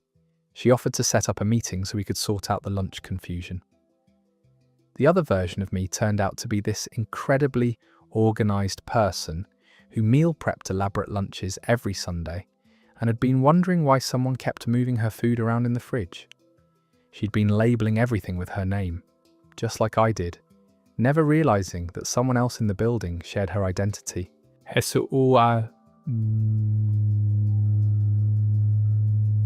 We both felt ridiculous for not figuring it out sooner, but also relieved to finally solve the mystery. She explained that she'd been getting increasingly frustrated about her lunches being relocated and had been considering filing a complaint about food theft. I apologised for moving her meals and explained that I'd been trying to be respectful by not eating food that wasn't mine. We decided to start including our department names, along with our names on lunch labels, to avoid future confusion. She also offered to share some of her meal prep recipes since I'd been so impressed by the quality of her cooking. Turns out having a name twin in the office isn't such a bad thing when they're an amazing cook who's willing to share culinary tips. That story is over. The dedication to investigating mysterious, gourmet lunches instead of just eating them shows impressive moral fibre. Finding out you have a name twin who's also a meal prep genius is honestly the best possible outcome to that mystery. Sometimes the most confusing situations have the simplest explanations. Our next story takes us into the world of mistaken digital identity and the chaos that ensues when technology gets confused about who you actually are. My phone kept auto-correcting my name to someone else's, and it led to some very awkward text conversations. I've had the same phone for about 2 years, and it had learned all my typing patterns and personal vocabulary pretty well. It knew my friends' names, my favourite restaurants, even the weird abbreviations I use when texting. So when it started auto-correcting my own name to something completely different, I was confused and annoyed. The name it kept changing mine to was Valentina, which is nothing like my actual name and not anyone I knew personally. Every time I'd try to sign a text message or introduce myself in a group chat, my phone would automatically change my name to Valentina without any warning. It was incredibly frustrating because I'd send messages and then realise afterward that people had no idea who was actually texting them. At first I thought it was just a glitch that would resolve itself after a few days. I tried manually correcting it several times and assumed the phone would learn that I didn't want my name changed to Valentina. But instead of learning from my corrections, the phone seemed to become more insistent about the name change.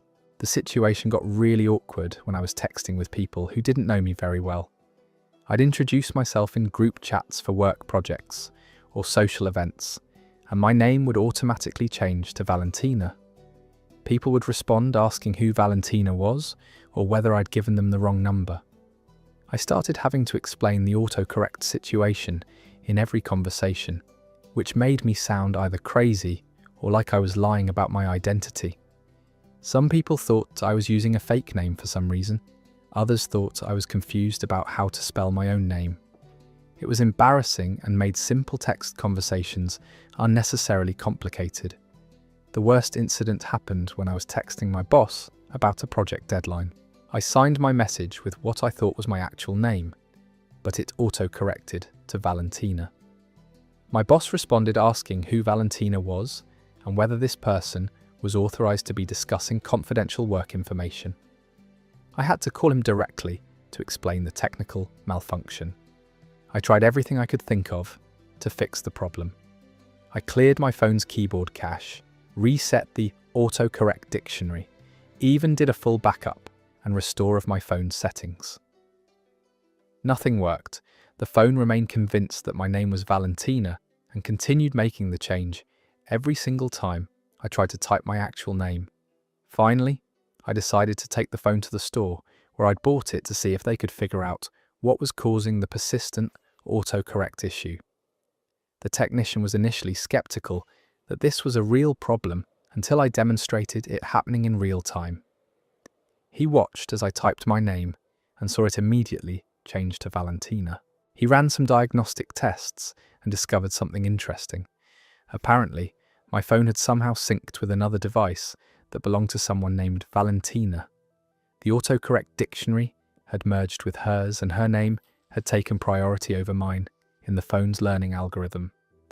The technician explained that this sometimes happens when people accidentally connect to the wrong iCloud account or when devices get confused during software updates. Valentina's typing patterns and vocabulary had somehow become integrated with mine, and the phone was now treating her name as more legitimate than my actual name. To fix the problem, I had to completely reset my phone's keyboard settings and manually rebuild my personal dictionary. It was annoying to lose all the shortcuts and corrections I'd trained my phone to recognize over the past 2 years, but it was worth it to stop being called Valentina in every text message. The whole experience made me curious about the real Valentina, whose digital identity had somehow merged with mine. I wondered if she was having the opposite problem, with her phone auto-correcting her name to mine. I also wondered how many other people might be dealing with similar issues without realizing that their devices had gotten confused about basic information. I never found out who the real Valentina was or how our phones had gotten connected, but the problem disappeared completely after the reset. I was finally able to sign my text messages with my actual name again, and people stopped asking me about my mysterious identity changes. That story is over. Having your phone insist you're someone else for months is the kind of modern technological nightmare that feels both ridiculous and genuinely frustrating. The fact that some stranger named Valentina's digital identity got tangled up with yours through mysterious phone synchronization is honestly pretty unsettling. Makes you wonder how much of your digital life is actually under your control. Now let's dive into a story about an unexpected reunion that proves sometimes the internet can bring people together in the most surprising ways. I accidentally joined my high school bullies support group online, and we ended up helping each other heal. I'd been struggling with anxiety and depression for a few months, and decided to try online support groups as a way to connect with people who understood what I was going through. I found this group that met virtually every week, and the description said it was for people dealing with social anxiety and past trauma. The group was small, maybe 8 or 10 people, and everyone used first names, only Todd share our struggles, offer, maintain privacy. We support to each other and work through different coping strategies together. It felt safe and anonymous, which was exactly what I needed at the time. There was one person in the group who went by River, who always had really thoughtful responses to other people's problems. They'd share insights about dealing with shame and guilt, and they seemed to have a lot of experience working through issues related to how they'd treated people in the past. Their perspective was always really helpful, even though they never shared many details about their own situation. After about 6 weeks of participating in the group, River started opening up more about their background. They mentioned growing up in a specific area that sounded familiar, and they referenced some local landmarks and schools that I recognized from my own childhood. I started wondering if we might be from the same town. During one session, River was talking about feeling guilty about things they'd done in high school and how they'd been working to make amends for past behaviour. They mentioned attending the same high school I'd graduated from, and suddenly I had this sinking feeling about who River might actually be. I decided to test my suspicion by mentioning some specific details about our high school that only someone who'd actually attended there would know. River responded with even more specific information, including references to teachers and events that confirmed we'd been there at the same time. That's when I realised River was actually Cameron, someone who had made my high school experience absolutely miserable. Cameron had been part of a group that consistently bullied me for being quiet and different. They'd made jokes about my appearance, excluded me from social events, and generally made me feel invisible and worthless throughout most of my teenage years. I was shocked to discover that this person, who'd been offering me such thoughtful support and encouragement, was the same person who'd contributed to a lot of my self-esteem issues in the first place. I didn't know whether to confront them, leave the group, or pretend I hadn't figured out their identity. I decided to send River a private message, asking if they remembered me from high school. I used my real name and mentioned a few specific incidents that I knew they'd been involved in. I tried to keep the message neutral and non-accusatory, but I also wanted them to know that I knew who they were. River responded almost immediately with a long emotional message, acknowledging that they were indeed Cameron and that they'd been hoping for years to find a way to apologise to me. They said they'd recognised me early on in the support group, but hadn't known how to bring up our shared history without making me uncomfortable. Cameron explained that they'd been in therapy for several years, working through their own issues with depression and anxiety, and that a lot of their problems stemmed from the shame and guilt they felt about how they treated people in high school. They said bullying me and others had been their way of dealing with their own insecurities and family problems, but that they'd realised how much damage they'd caused. We ended up having several private conversations outside of the group sessions, and Cameron gave me a genuine, detailed apology for everything they'd done. They acknowledged the specific ways they'd hurt me and took full responsibility for their actions. They also shared some of their own struggles from that time period that I'd never known about. The weird thing was, those conversations ended up being really healing for both of us. I got the closure and acknowledgement I'd never thought I'd receive, and Cameron got to make amends in a way that felt meaningful and authentic.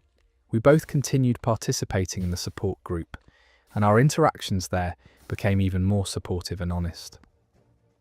Cameron and I aren't exactly friends now, but we've maintained a respectful connection based on our mutual growth and healing.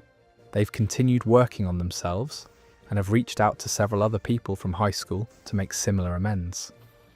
Our accidental reunion in that support group ended up being exactly what both of us needed to move forward from that difficult period in our lives. That story is over. Finding out your most supportive online friend is actually your high school bully is like something out of a psychological thriller, but the fact that it led to genuine healing and closure is honestly beautiful. Sometimes the people who hurt us the most are also struggling with their own pain, and finding that common ground years later can be incredibly powerful. Let's move to our final story of the night, one that involves a case of mistaken professional identity that spiraled into something much bigger. I accidentally became a wedding photographer for a day because someone thought I was their hired professional. I was walking through the botanical gardens last weekend with my camera, just taking some nature photos as a hobby. I'd gotten a new lens and wanted to test it out on some flowers and landscape shots. It was a beautiful Saturday afternoon, perfect lighting, and the gardens were full of interesting subjects to photograph. I was crouched down getting some close-up shots of these amazing orchids when I heard someone calling out, "There you are. We've been looking everywhere for you." I looked up to see this frantic-looking woman in an elaborate mother-of-the-bride dress rushing toward me with a small entourage of people in formal wear. Before I could say anything, she started explaining that the ceremony was starting in 20 minutes and that everyone was waiting for me to get into position. She was talking about shot lists and timeline requirements and asking if I had backup equipment ready. I tried to interrupt and explain that I wasn't whoever she thought I was, but she was too stressed to listen. The woman, who I later learned was named Patricia, grabbed my arm and started leading me toward a different section of the gardens where I could see a wedding ceremony set up. There were chairs arranged in rows, an archway decorated with flowers, and about 50 people milling around in formal attire. Everyone looked like they were ready to begin. I kept trying to explain that there had been a mistake, but Patricia was in full wedding coordinator mode and wasn't hearing anything I said. She introduced me to the bride and groom as the photographer and started pointing out family members she wanted me to make sure to capture during the ceremony. The bride, who seemed surprisingly calm given the chaos around her, asked me about my equipment and whether I had everything I needed for the reception shots. I showed her my camera and the one lens I'd brought for flower photography, and she seemed satisfied that I was prepared for the job. At that point, I realised I had a choice. I could continue insisting that I wasn't their hired photographer and potentially ruin their wedding day by leaving them without anyone to capture the ceremony, or I could go along with the mistake and try to do my best with the situation I'd accidentally stumbled into. I decided to help them out. I'd been doing photography as a serious hobby for several years and had taken some informal shots at friends' parties and family gatherings. I wasn't a professional wedding photographer, but I understood the basics of composition and had decent enough equipment to capture the important moments. The ceremony was actually really beautiful, and I found myself getting caught up in the emotion of the moment. I moved around quietly, taking candid shots of the couple, the families, and the guests during the vows and ring exchange. Everyone seemed happy with my presence, and nobody questioned my credentials or asked for additional equipment. After the ceremony, Patricia thanked me for being so flexible and professional, despite the last-minute confusion. That's when I learned that their original photographer had cancelled that morning due to a family emergency, and they'd been scrambling to find a replacement. When they saw me with my camera, they'd assumed I was the backup photographer they'd hurriedly hired.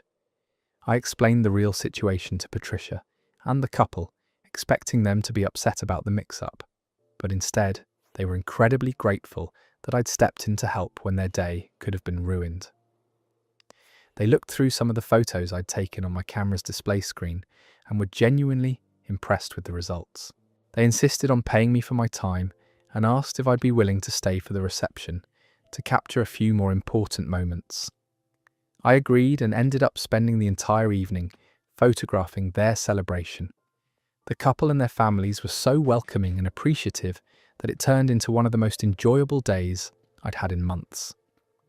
A week later, I sent them edited versions of all the photos I'd taken.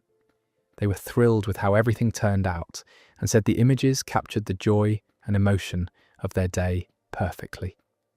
They even asked if I'd be interested in photographing their friends' upcoming weddings, since several people at the reception had been impressed with my work.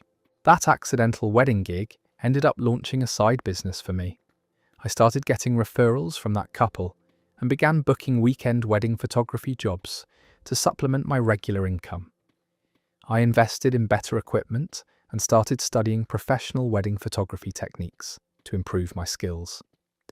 The original photographer who'd cancelled reached out to apologise and offer to mentor me as I transitioned into wedding photography professionally. They said it was rare for someone to step up in an emergency situation the way I had, and they wanted to help me succeed in the industry. Now, almost 6 months later, I'm booked for weddings most weekends, and I'm seriously considering making photography my full-time career. All because I was in the right place, at the right time, with a camera, and someone mistook me for a professional. Sometimes, the best opportunities come from the most unexpected circumstances. That story is over, Accidentally becoming a wedding photographer because of mistaken identity, and then discovering you're actually good at it, is like finding your calling through pure chance. The fact that one random act of kindness launched an entire career change just proves that sometimes the universe has better plans for you than you do for yourself. Well, that brings us to the end of tonight's collection of stories. Whether you're drifting off to sleep or just getting lost in the strange corners of human experience, I hope these tales reminded you that truth really is stranger than fiction, and that the most ordinary days can turn into the most extraordinary memories. And that's where we'll leave tonight's journey through the strange corners of the internet. From accidental engagements with professors to mysterious dream encounters with co-workers. These stories remind us that reality has a way of being more bizarre than anything we could make up. Whether these tales helped you wind down for the night or kept you wide awake, wondering about the people in your own life who might be living double lives, I hope they gave you that perfect mix of comfort and curiosity that makes for the best bedtime stories. The internet may be full of chaos, but it's also full of these incredible human moments that make us feel a little less alone in our own weird experiences. Thanks for spending this time with me tonight, exploring these unexpected connections and mysterious coincidences. Sweet dreams, and remember that tomorrow might just bring its own perfectly ordinary moment that turns into an extraordinary story worth sharing. Our next story comes from someone who learned that wedding season can be more confusing than you'd expect. I accidentally joined the wrong wedding reception and didn't realize until the speeches started. I'm Clara, and this happened about 3 months ago during what felt like the busiest wedding season of my life. My cousin Rachel was getting married on a Saturday in June, and I'd been looking forward to it for weeks. The venue was this beautiful garden estate about an hour outside the city, the kind of place with multiple event spaces and winding pathways between them. I'd gotten the invitation months earlier, but like an idiot, I'd lost the specific details about which pavilion the reception was being held in. I remembered it was the garden estate. I remembered the date and time, but the exact location on the property completely blanked. When I arrived, there were 3 different weddings happening that day. I could see groups of people in formal wear scattered across different areas of the grounds, but I figured I'd just follow the crowd that looked most familiar. I spotted a group of people around my age heading toward what looked like the main reception area, and I fell in step behind them. Everyone was dressed appropriately, the decorations looked lovely, and there was that general buzz of celebration in the air. I grabbed a glass of champagne from a passing server and started mingling. The weird thing was, I didn't recognize anyone. Not a single person. But I figured maybe Rachel had invited a lot of people I'd never met, college friends or co-workers or something. For about an hour, I made small talk with strangers, complimented the bride's dress to people who seemed to know her, and even signed the guest book. Everyone was friendly enough, though I did notice a few people giving me curious looks when I mentioned being Rachel's cousin. They'd get this slightly confused expression and then change the subject, but I didn't think much of it. The food was amazing, by the way. Past hors d'oeuvres, a beautiful buffet spread, the works. I was having a perfectly lovely time chatting with random guests about the weather and complimenting the venue. One woman even asked me how I knew the bride, and I said I was family. She nodded politely, but looked a bit puzzled. Then came the speeches. The maid of honor stood up first and she started talking about how she'd known Jennifer since college. Jennifer, not Rachel. I thought maybe I'd misheard, so I kept listening. But then the best man got up and started telling stories about the groom, Michael, and how he'd met Jennifer at their first job out of college. Still no mention of Rachel anywhere. That's when it hit me like a ton of bricks. I was at the wrong wedding. Completely wrong wedding. Jennifer and Michael were lovely people, I'm sure, but I had never met them in my life. I'd spent the last hour and a half eating their food, drinking their champagne, and signing their guest book as Rachel's cousin.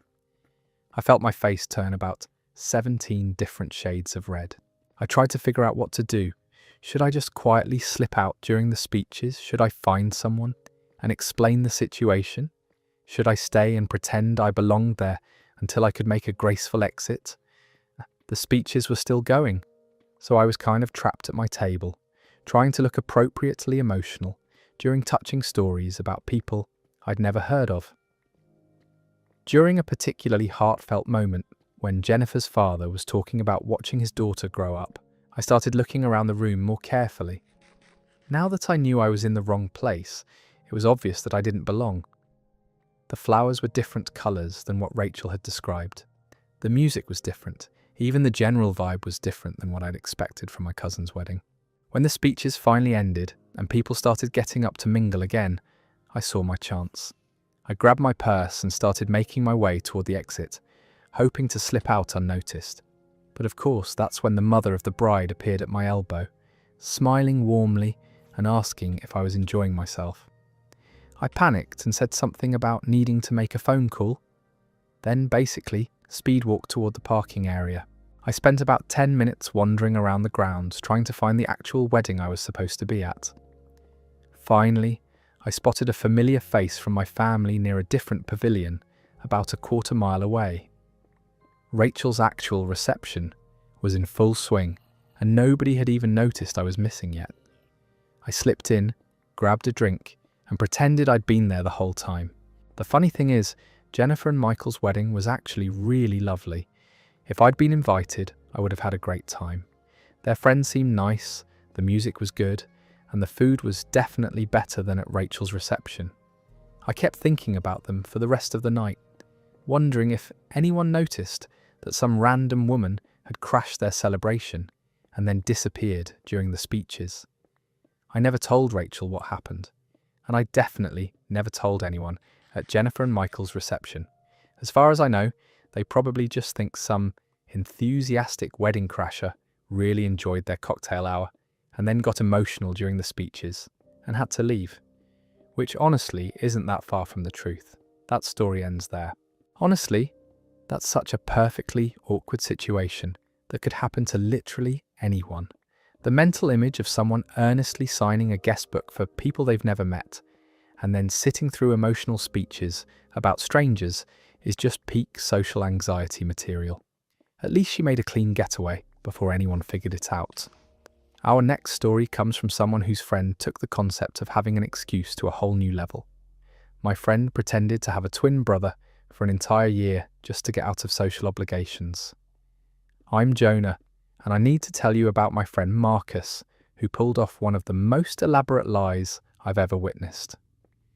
This happened during our sophomore year of college, and I still can't believe he managed to keep it up for as long as he did. Marcus was one of those people who genuinely enjoyed spending time with friends, but he also really valued his alone time. The problem was, he was terrible at saying no to social invitations. If someone asked him to hang out, he'd automatically say yes, even if he wasn't in the mood or had other plans. Then he'd spend the entire time wishing he was somewhere else, but feeling too guilty to leave early. This led to Marcus being constantly overbooked and exhausted from socializing, when what he really wanted was to stay home and recharge. He'd complain about it all the time, but whenever someone invited him somewhere, he'd cave and agree to go. It was like he physically couldn't disappoint people, even when it was making him miserable. That's when he came up with what he thought was a brilliant solution. He invented a twin brother named Martin. According to Marcus, Martin was his identical twin, who lived back home with their parents and occasionally came to visit for weekends or holidays. Martin was supposedly more outgoing and social than Marcus, but he was also the brother who needed Marcus to come home for family emergencies or important events. The beauty of the Martin excuse was that it made Marcus seem like a good, family-oriented guy instead of someone who just didn't want to hang out. Instead of saying, "I don't feel like going to your party," Marcus could say, "I'm so sorry, but my twin brother is visiting this weekend, and my parents really want us to spend time together." Who's going to argue with that? At first, Marcus used Martin sparingly, maybe once or twice a month when he really needed a break from socializing.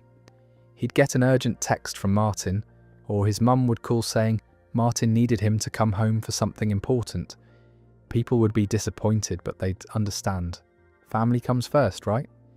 But then Marcus started getting more creative with it. Martin became this elaborate character with his own personality, his own problems, his own life that frequently required Marcus's attention. Martin was going through a rough breakup and needed emotional support. Martin was starting a new job and needed help moving apartments.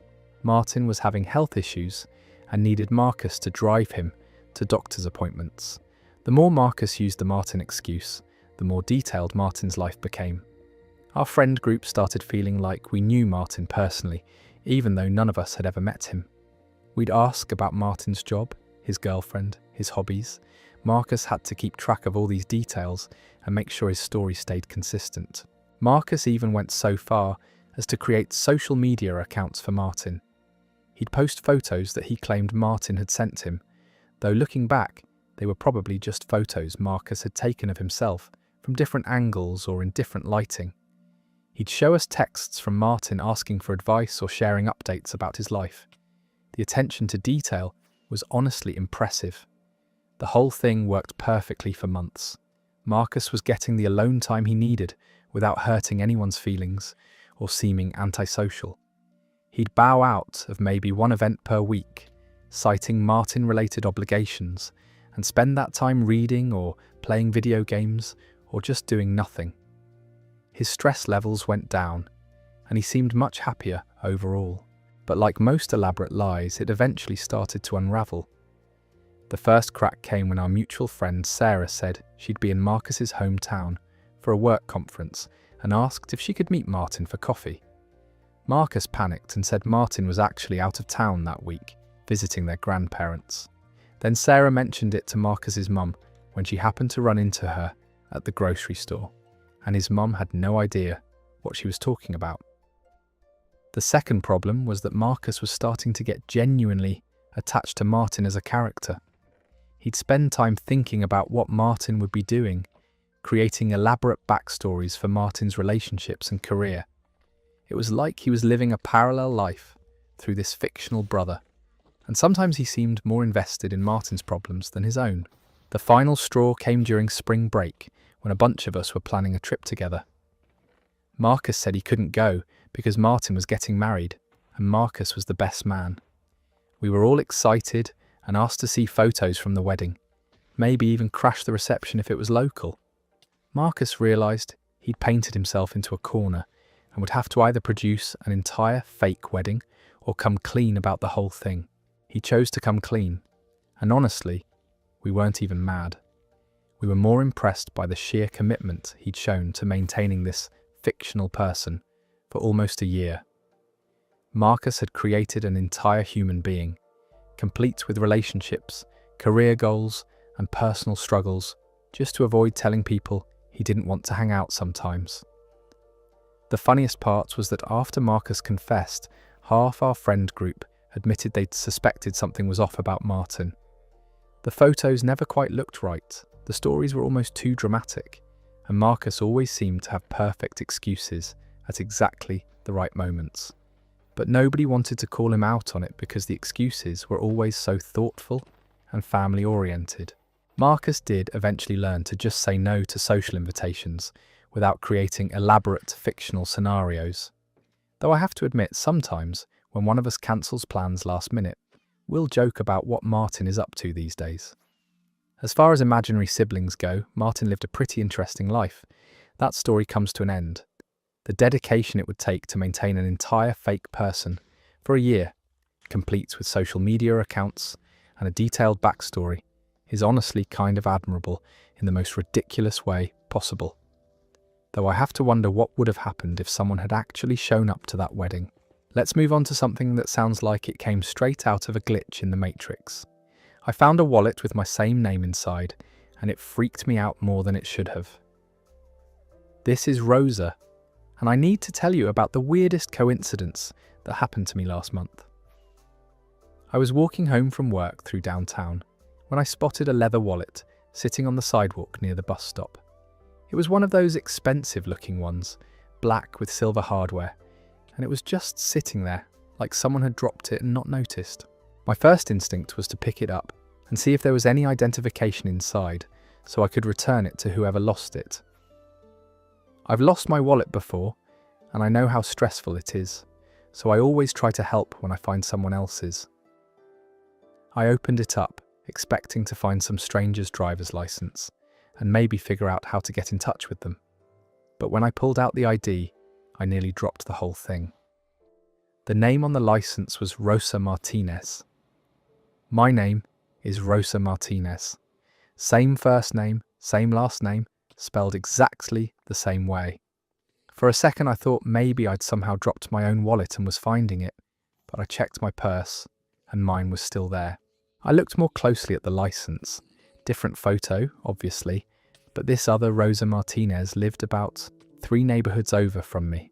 She was 2 years older than me, had dark hair like mine, and here's where it gets really weird.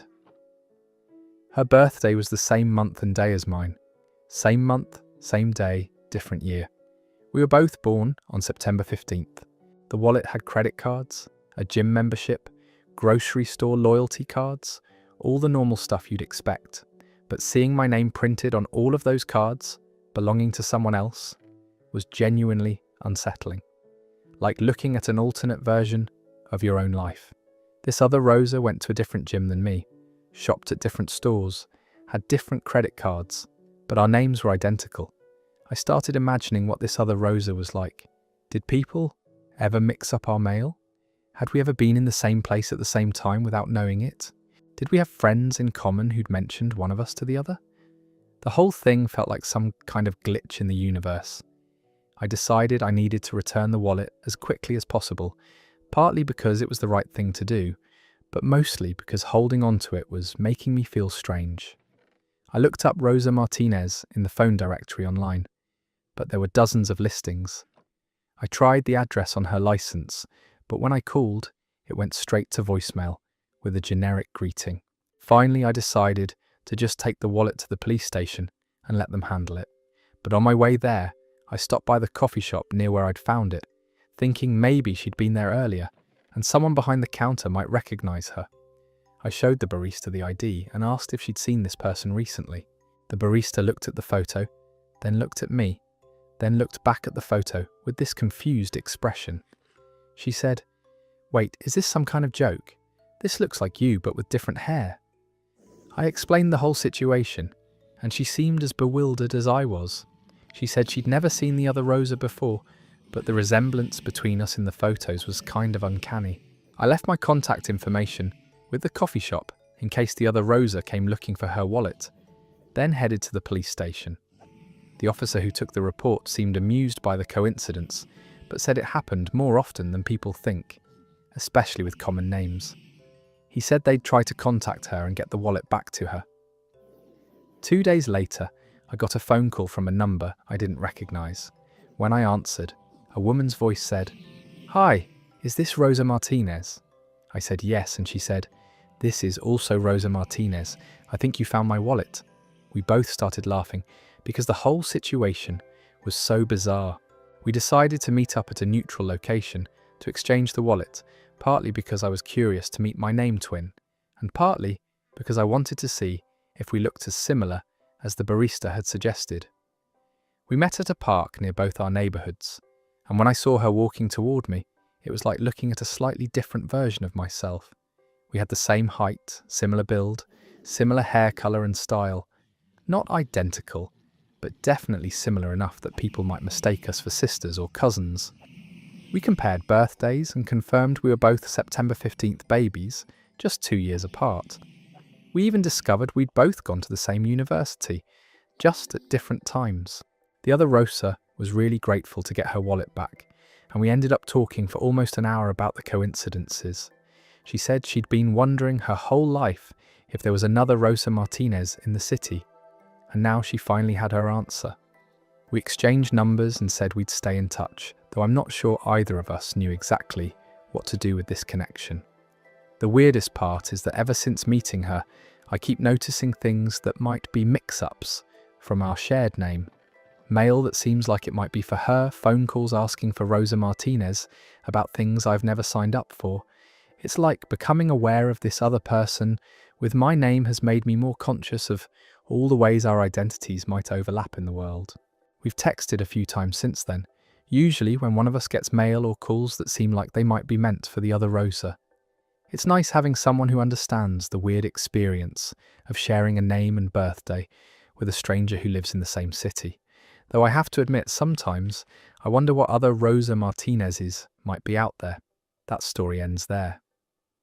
The odds of finding a wallet belonging to someone with your exact name and birthday have to be astronomical. It's like the universe decided to mess with someone in the most specific way possible. At least they got to solve the mystery and turn it into an actual friendship. Speaking of mistaken identities, this next story is about someone who accidentally created the most awkward romantic moment of their life. My partner thought I was proposing when I was just tying my shoe, and now everyone thinks we're engaged. I'm Theo, and I accidentally created the most embarrassing misunderstanding of my entire relationship. This happened 3 weeks ago, and I'm still trying to figure out how to fix it without making things worse. My girlfriend Lily and I had been dating for about 8 months, and things were going really well between us. We'd started talking about moving in together, meeting each other's families, all those relationship progression things. But we definitely hadn't gotten to the point of discussing marriage or engagement. At least I didn't think we had. We'd planned this nice dinner out at her favourite restaurant to celebrate her getting a promotion at work. It was one of those upscale places where they dim the lights and put candles on every table, the kind of atmosphere that's supposed to be romantic and intimate.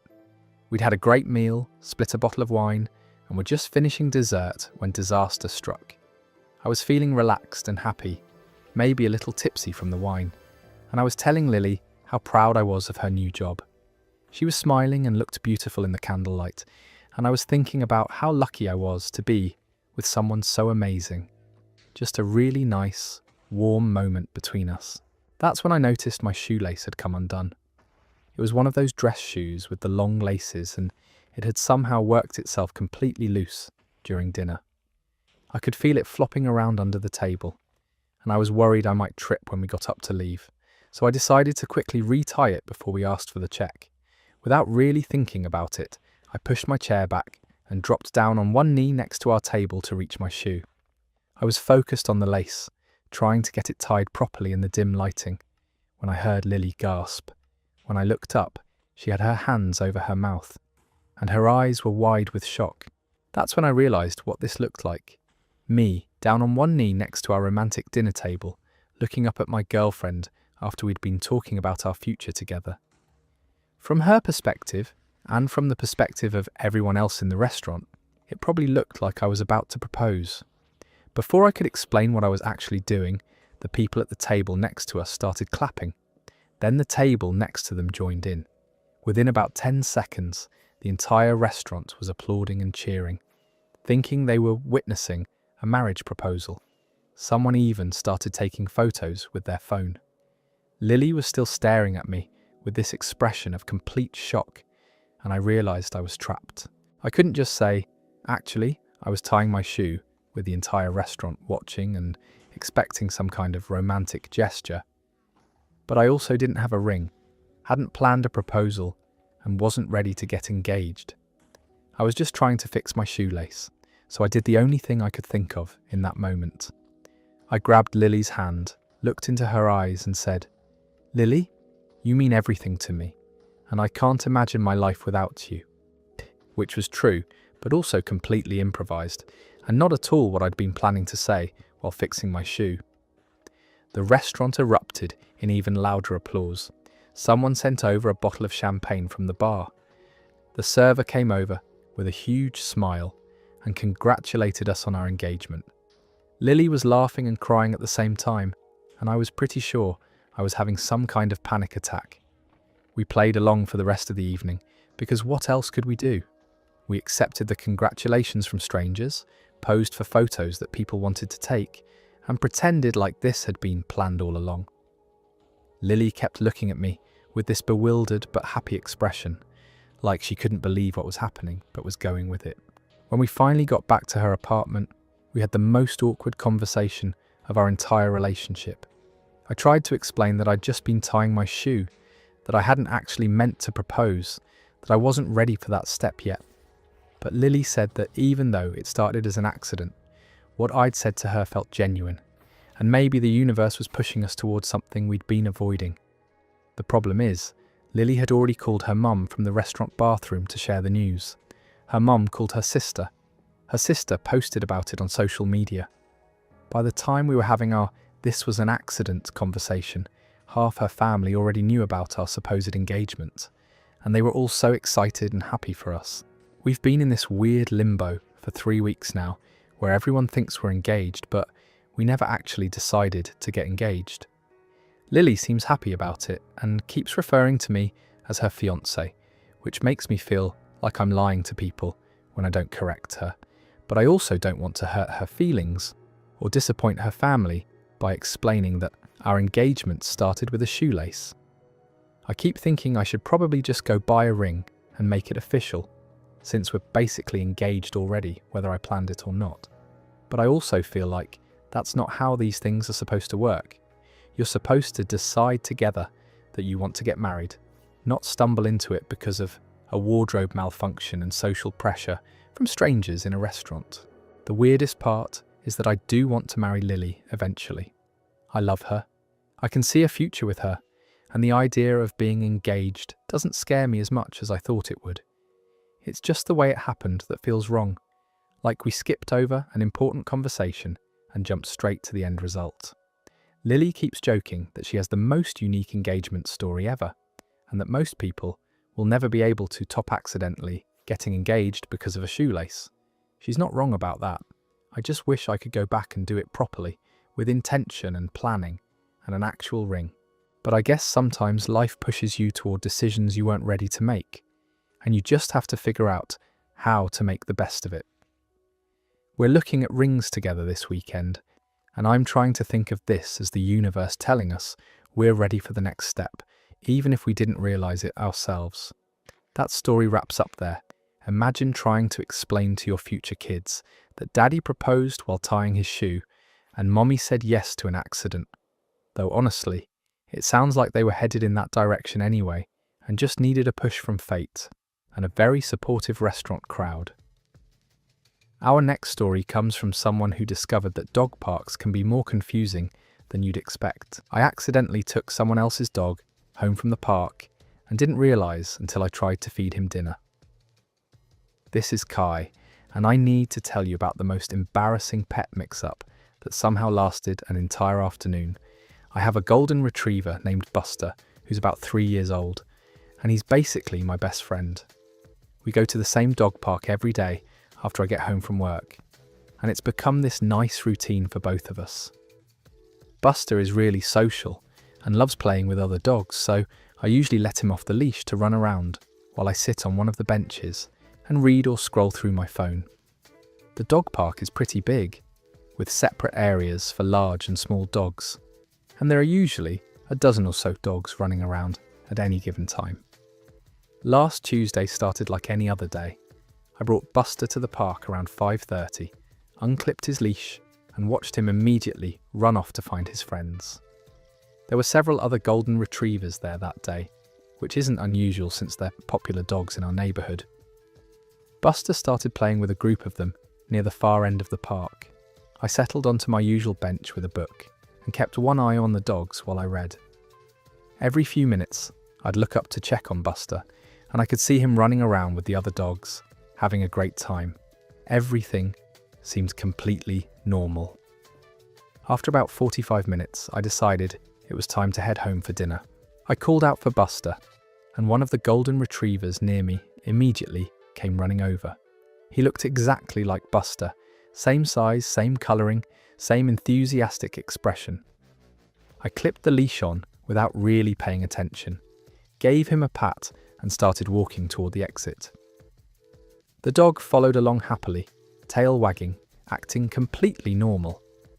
We walked the 6 blocks back to my apartment, and the dog seemed perfectly content the whole way.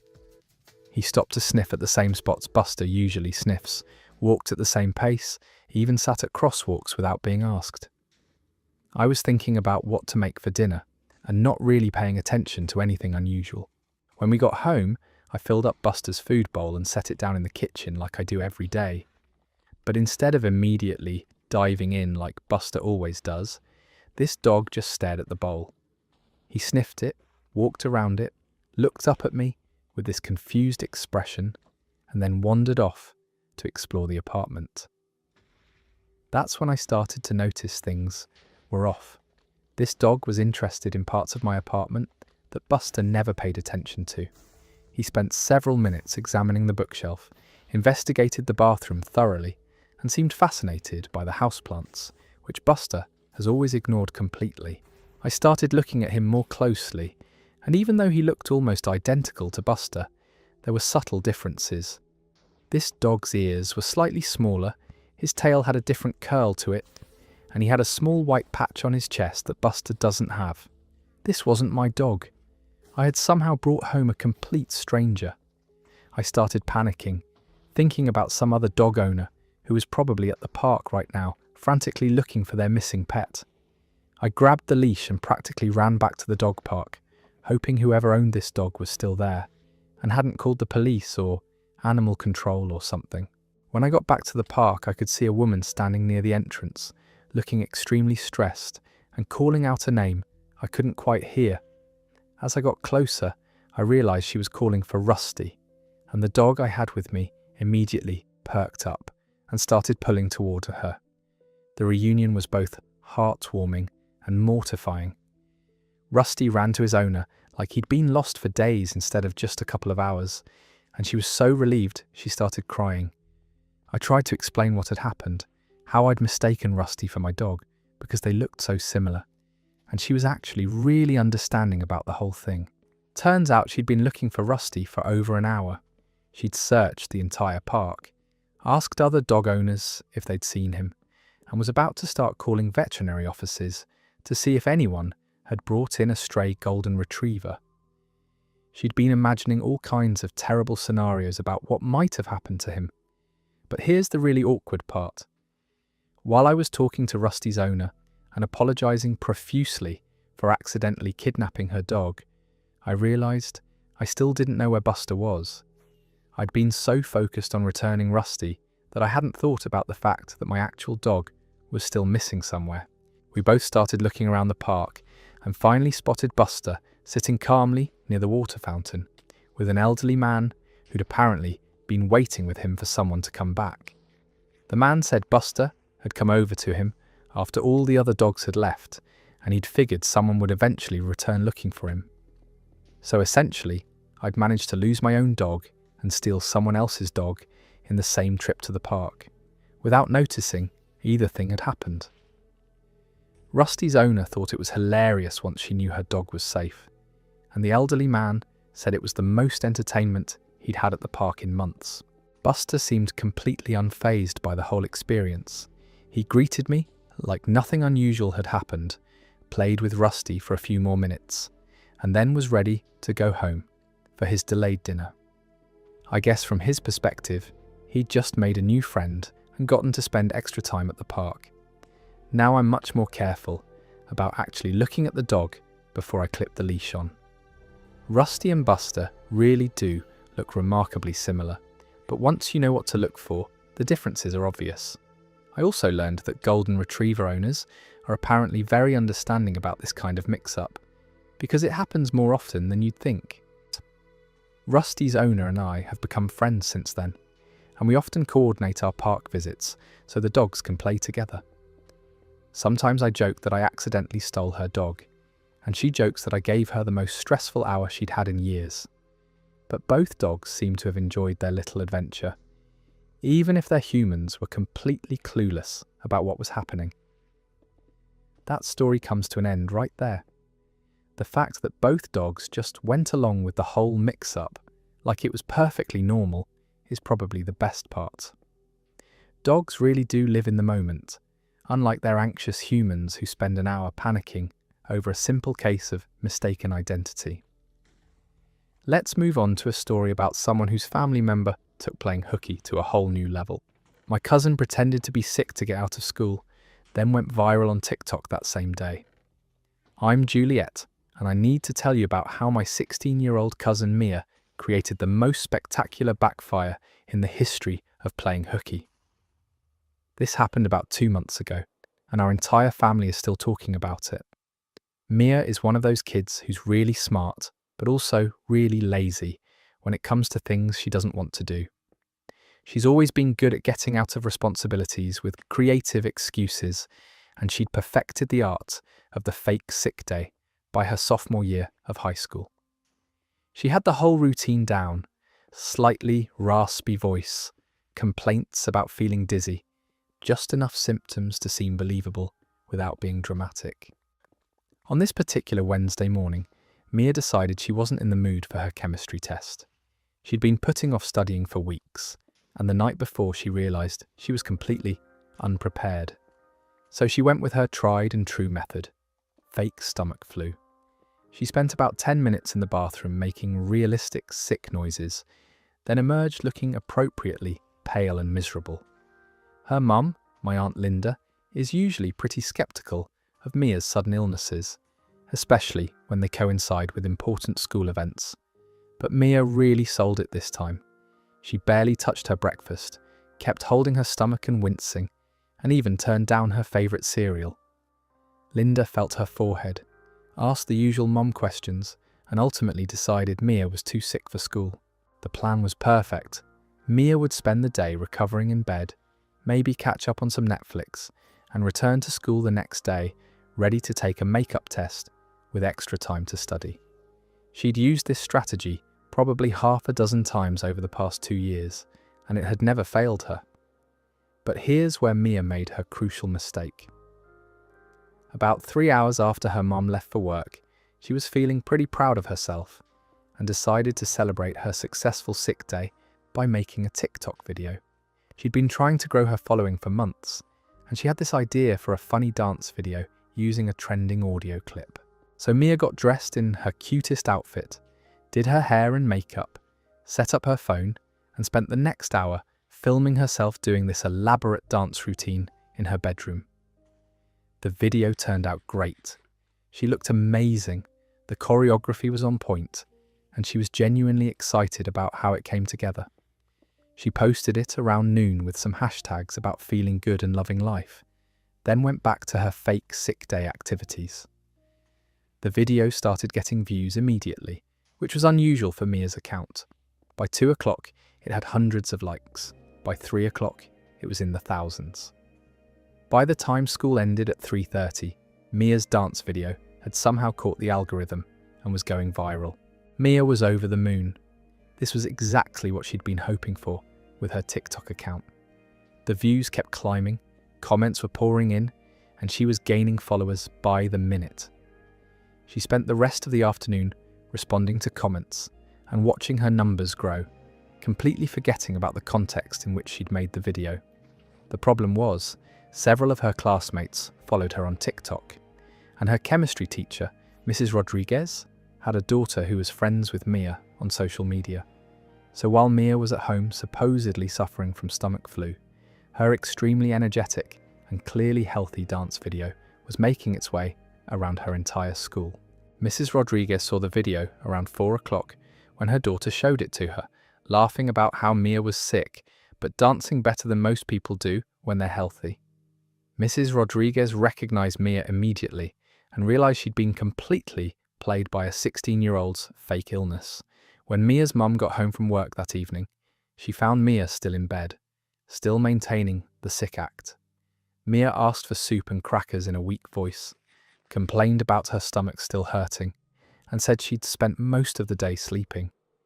Linda was actually feeling bad for her daughter and was planning to let her stay home another day if she wasn't feeling better. That's when Linda's phone rang.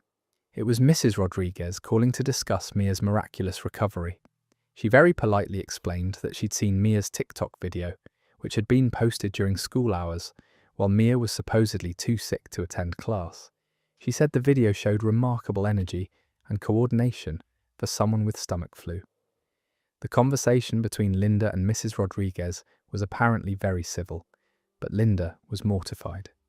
She'd been completely fooled by her daughter's performance, and now Mia's teacher knew it.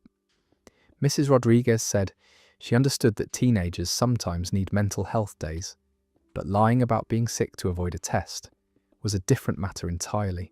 When Linda confronted Mia about the video, Mia's first instinct was to claim she'd filmed it days earlier and just posted it that day. But the timestamp was visible, and some of the comments were responding to current events, so that excuse fell apart immediately. Then she tried to say she'd felt better briefly, and made the video during a moment of improved health, but Linda wasn't buying that either. The worst part was that by the time all this was happening, Mia's video had over 50,000 views and was still climbing. Her moment of viral fame was permanently associated with the day she faked being sick to skip school. The comments section had turned into a mix of people praising her dance moves and classmates roasting her for getting caught in such a public way. Mia ended up having to take the chemistry test the next day with no extra study time. Plus, she got detention for lying about being sick. But the real punishment was having to face her classmates, who'd all seen her viral video and knew exactly why she'd been absent. The whole thing became legendary at her school, and she's now known as the girl who got caught skipping school because her TikTok went viral. The video's still up, by the way. It has over 100,000 views now, and Mia gained several thousand followers from it. She says it was worth the detention because she finally got her viral moment, but I think she's learned to be more careful about the timing of her social media posts. That story ends there. The irony of going viral for the exact thing that exposed your lie is just peak teenage logic. Sometimes the universe has a very specific sense of humour about these things. Our next story comes from someone who had an unsettling hotel experience. I found a note under my hotel pillow that wasn't from the staff. I'm Elias, and this happened during a business trip to Portland about a month ago. I travel pretty frequently for work, and I've stayed in dozens of hotels over the years, so I'm used to the usual routine. Check in, get the key cards, find the room, dump my stuff, and try to get settled for the night. This particular hotel was one of those mid-range business places, nothing fancy, but clean and comfortable. I'd booked it online because it was close to my meetings and had good reviews. When I checked in around 8 in the evening, the desk clerk was friendly and professional, gave me the standard information about Wi-Fi and breakfast hours, and sent me up to the 4th floor. The room looked perfectly normal when I first walked in. Standard hotel layout, with a queen bed, desk, small sitting area, and a view of the parking lot. Everything was clean and properly made up, and there was the usual collection of hotel amenities and information packets on the desk. I unpacked my laptop, ordered some room service, and spent a couple hours reviewing materials for my meetings the next day. When I was ready for bed around 11, I pulled back the covers to get comfortable and noticed something white sticking out from under one of the pillows. At first, I thought it might be a mint or one of those turned-down service cards that some hotels leave, even though this place didn't seem fancy enough for that kind of thing. But when I pulled it out, it was a handwritten note on hotel stationery. Not typed, not printed, but actual handwriting in blue pen. The message was simple but weird. Hope you sleep well here too. Just that one sentence signed with the initials MK at the bottom. I stared at the note for a while, trying to figure out what it meant. The handwriting looked casual, like someone had written it quickly, without much thought. But the message itself was strange. Here too implied that this person knew I'd slept somewhere else recently, which didn't make sense if it was from hotel staff. And why would they leave a note under the pillow, instead of on the nightstand, like normal hotel communications? My first thought was that housekeeping had maybe left the note by mistake, intended for a different guest. But the more I looked at it, the more it seemed deliberately placed. It had been tucked under the pillow in a way that I'd only find it when I was getting into bed, not just casually sitting on top of the covers. I called down to the front desk to ask about it. The night clerk sounded confused when I described the note and said it definitely wasn't part of their standard service. He asked if I wanted to switch rooms, but honestly, I was too tired to deal with repacking and moving all my stuff.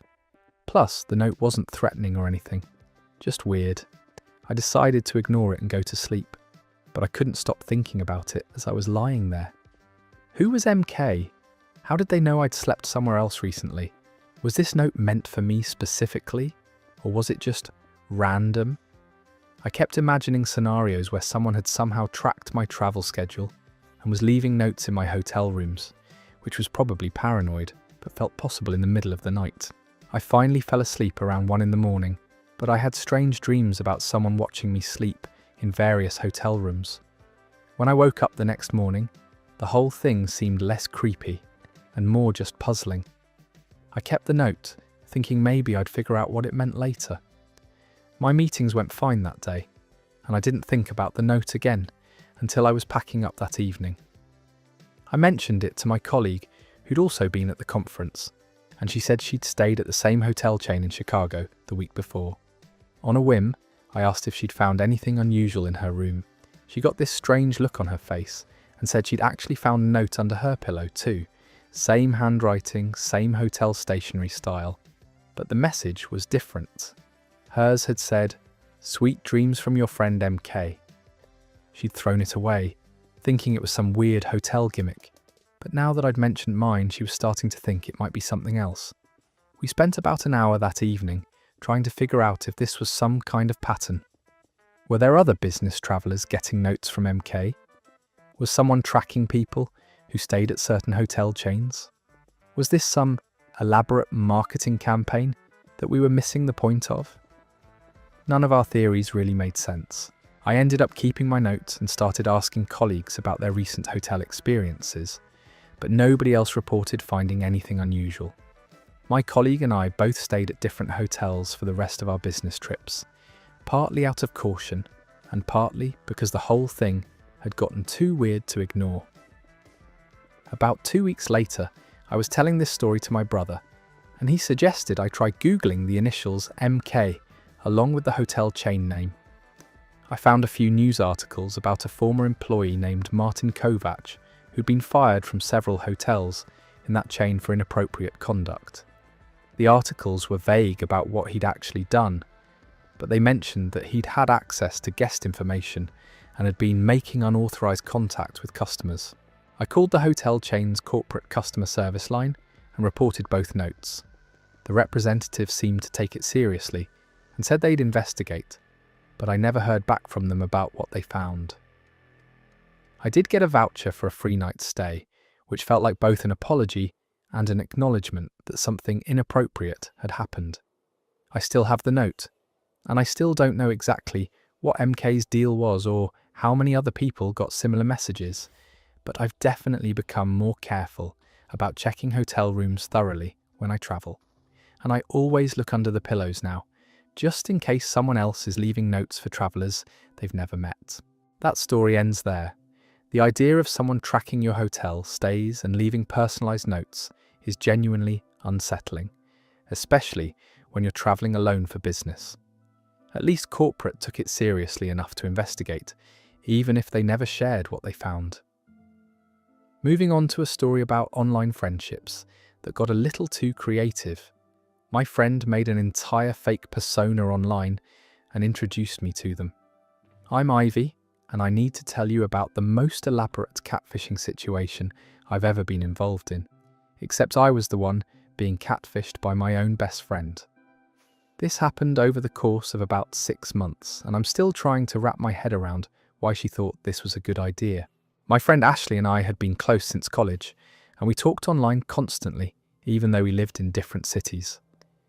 We'd text throughout the day, share memes, vent about work, all the normal best friend stuff. Ashley was going through a rough patch with her job and her dating life, and I was trying to be supportive, but sometimes she seemed lonely in a way that I couldn't really help with from across the country. About 8 months ago, Ashley started telling me about this person she'd met in an online community for people interested in vintage fashion. According to Ashley, this woman named Zoe lived in her city and had become a really good friend. Ashley would share screenshots of their conversations, tell me funny stories about things Zoe had said, and generally seemed excited to have found someone she connected with locally. At first, I was happy that Ashley had made a new friend. She'd been feeling isolated since her breakup, and it seemed like having someone to hang out with in person was exactly what she needed. Ashley would tell me about coffee dates with Zoe, shopping trips, movie nights, all the stuff that good friends do together. But then Ashley started suggesting that I should get to know Zoe too. She said Zoe was really funny and thought I'd like her sense of humour. Ashley gave Zoe my social media information, and soon I was getting friend requests and messages from this person I'd never met but heard so much about. Zoe and I started chatting online, and she was genuinely entertaining to talk to. She had opinions about books and movies, shared interesting articles, and seemed to have this quirky perspective on everyday situations that I found really engaging. We developed our own friendship separate from Ashley, texting regularly and even having long phone conversations sometimes. The weird thing was that Zoe and Ashley never seemed to be online at the same time. If Ashley was texting me, Zoe would be silent, and vice versa. I noticed this pattern but didn't think much of it at first. People have different schedules, and maybe they were hanging out in person when one of them wasn't online. But then I started noticing other coincidences. Zoe would mention things that sounded remarkably similar to stories Ashley had told me. They'd both recommend the same obscure books or movies within days of each other. They seemed to have identical opinions about really specific topics that most people wouldn't have strong feelings about. The thing that finally made me suspicious was when Zoe told me about a disastrous date she'd been on, describing it in detail that was almost identical to a story Ashley had told me weeks earlier. Same restaurant, same awkward conversation topics, same embarrassing ending. Either these two friends had incredibly similar dating experiences, or something else was going on. I started paying closer attention to the timing of their messages and the similarities in their writing styles. Zoe used some of the same unusual phrases that Ashley did, made the same types of typos, and had the same habit of sending multiple short messages instead of one long one. The more I looked for patterns, the more obvious it became that Zoe and Ashley were probably the same person. But I couldn't figure out why Ashley would create a fake friend and then introduce that fake friend to me. What was the point? Was she testing me somehow? Was she lonely and trying to create more social connections? Was this some kind of elaborate joke that I wasn't getting? I decided to test my theory by telling Ashley a made-up story about something embarrassing that had happened to me at work.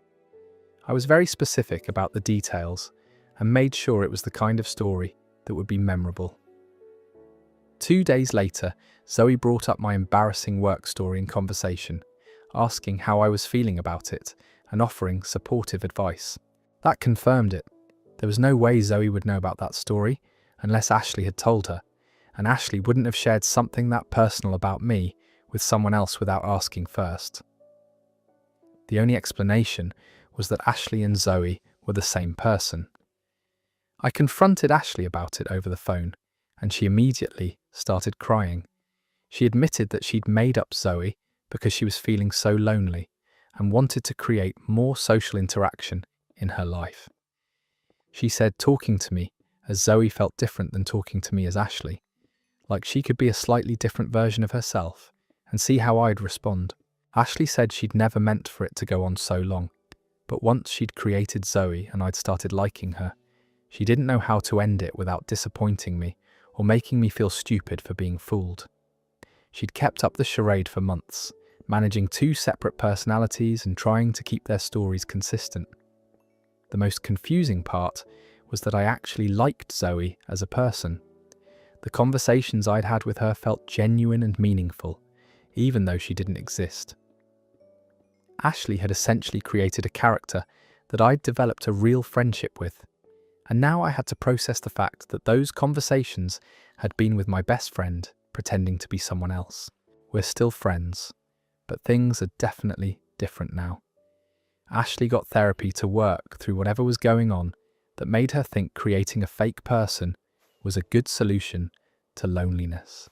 And I've had to accept that my friend is apparently capable of maintaining an elaborate deception for months, while looking me in the eye and acting completely normal. The weirdest part is that I sometimes miss talking to Zoe, even though I know she was never real. Ashley and I have talked about this, and she says some of the things she shared as Zoe were thoughts and feelings she couldn't express as herself. In a weird way, Zoe was a real part of Ashley's personality, just not a real person. That story comes to an end. Creating an entire fake friend to have more social interaction is such a uniquely modern form of loneliness. The fact that the fake friendship felt real, even after learning the truth, just makes the whole situation more complicated and sad. Let's move to a story about workplace communication gone horribly wrong. I accidentally texted my boss instead of my crush, and now everything is awkward. I'm Samir, and I created the most mortifying workplace situation of my career with one misplaced text message. This happened 2 weeks ago, and I'm still avoiding eye contact during meetings. I'd been working at this marketing agency for about 8 months, and I'd developed a pretty serious crush on someone who works in the graphic design department. Her name is Alex, and she's smart, funny, and has this amazing smile that makes me forget what I was talking about whenever she walks past my desk. We'd been having more conversations lately, and I was finally working up the courage to ask her out. My boss, Mr. Rodriguez, is a nice enough guy, but he's very professional and keeps pretty strict boundaries between work and personal life. He's probably in his 50s, married with kids, and definitely not the kind of person you have casual conversations with about your dating life. Our text exchanges are usually limited to work-related questions and scheduling changes. Last Friday afternoon, I'd spent most of the day thinking about Alex and trying to figure out the perfect way to ask her if she wanted to get dinner sometime.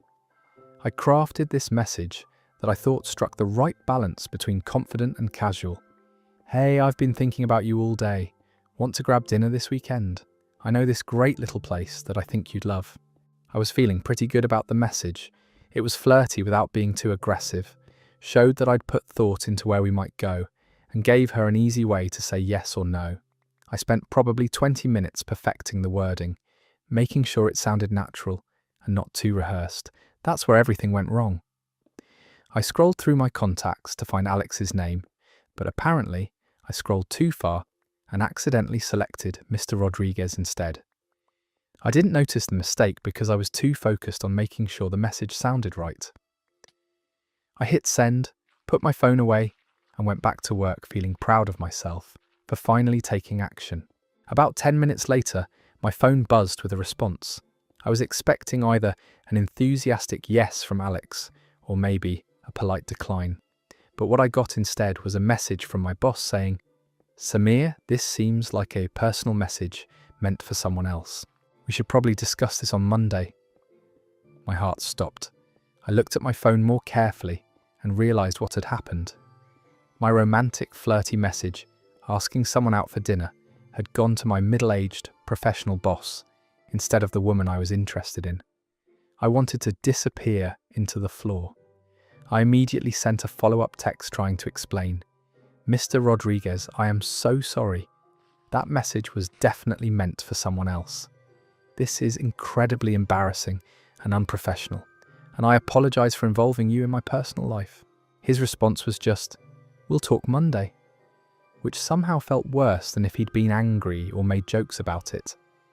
The professional, measured response made it clear that this was going to be an official conversation, not just an awkward moment we could laugh off. I spent the entire weekend anxious about what was going to happen. Would he think I was unprofessional? Would this affect my performance reviews? Would he tell other people in the office about my embarrassing mistake? I kept imagining walking into work on Monday and having everyone know that I'd accidentally sent a flirty text to my boss. When Monday came, Mr. Rodriguez asked me to come into his office first thing in the morning. I was prepared for a lecture about maintaining professional boundaries and keeping personal communications separate from work contacts. But the conversation was actually much more awkward than I'd expected. He started by saying he understood that these things happen, that technology makes it easy to send messages to the wrong person, and that he appreciated my immediate apology. But then he said he felt obligated to make sure I understood the importance of maintaining appropriate workplace relationships and being careful about how personal matters might affect the professional environment. The most mortifying part was when he asked if the message had been intended for someone in the office. I had to admit that yes, it was meant for Alex from the design department, which meant he now knew about my workplace crush. He nodded thoughtfully and said he hoped I would handle any personal relationships with co-workers in a mature and professional manner. Then he said something that made the whole situation infinitely worse. For what it's worth, Samir, that restaurant you mentioned in your message really is excellent. My wife and I had our anniversary dinner there last year. The fact that my boss had actually read and processed the content of my flirty text message was somehow more embarrassing than sending it to him in the first place. The conversation ended with him reminding me to double-check my contacts before sending personal messages and assuring me that this wouldn't go in my file or affect my job performance as long as it didn't happen again. He was actually very understanding about the whole thing, but I still felt like I'd crossed a line that couldn't be uncrossed. The worst part is that I still haven't asked Alex out. After the mortification of accidentally involving my boss in my dating life, I lost all confidence about the whole situation. Every time I see her now, I think about how my boss knows I have a crush on her, which makes me feel weird and self-conscious. And every interaction with Mr. Rodriguez is now tinged with the knowledge that he's seen me at my most romantically vulnerable. He's been completely professional about it, but I catch him giving me these slightly amused looks sometimes, like he's remembering my accidental confession about thinking about someone all day. I've been much more careful about checking my contacts before sending any personal messages, and I've decided that if I ever do work up the courage to ask Alex out, I'm going to do it in person instead of over text. Some conversations are too important to risk sending to the wrong person. That story ends right there. The second-hand embarrassment is real with that one. There's something uniquely horrifying about your boss knowing the exact wording of your flirty texts, especially when they respond with restaurant recommendations. Our next tale involves family members with questionable ethics when it comes to contests. My brother entered a contest using my name, and I won. I'm Leah, and I need to tell you about how my younger brother managed to both help me and completely annoy me at the same time. This happened about 6 weeks ago, and I'm still not sure whether to thank him or strangle him. My brother Ryan is 23 and has this habit of entering every contest he sees online. He's one of those people who thinks he's going to win big someday if he just submits enough entries. Sweepstakes, giveaways, random drawings. If there's a prize involved, Ryan has probably entered. He's never won anything significant, but that doesn't stop him from trying. The problem is, Ryan doesn't always use his own information when he enters these contests. Sometimes he uses fake names, sometimes he uses our parents' information, and apparently, sometimes he uses mine. I had no idea he'd been doing this until a package showed up at my apartment, with my name on it from a company I'd never heard of. Inside the package was a brand new laptop, one of those expensive gaming models that costs more than I make in 2 months. There was a congratulations letter explaining that I'd won their monthly tech giveaway, complete with specifications for this incredible computer that I definitely had not entered to win. My first thought was that there had been some kind of mistake. Maybe someone with my name had won, and the package got delivered to the wrong address. But the letter had my full name, my correct address, and even referenced the email address I use for online accounts. Someone had definitely entered this contest using my actual information. I called the company to explain that there must have been an error, that I hadn't entered any contest, and they should probably send the laptop to whoever actually won. The customer service representative seemed confused and asked me to verify my personal information, which I did. She confirmed that I was indeed the winner and that the entry had been submitted from an IP address registered to my apartment building. That's when I realised what had happened. I called Ryan immediately and asked if he knew anything about a laptop contest. There was this long pause before he started laughing and said, "Oh yeah, I forgot about that one. I used your name because I figured you had better luck than me." I was simultaneously grateful and furious.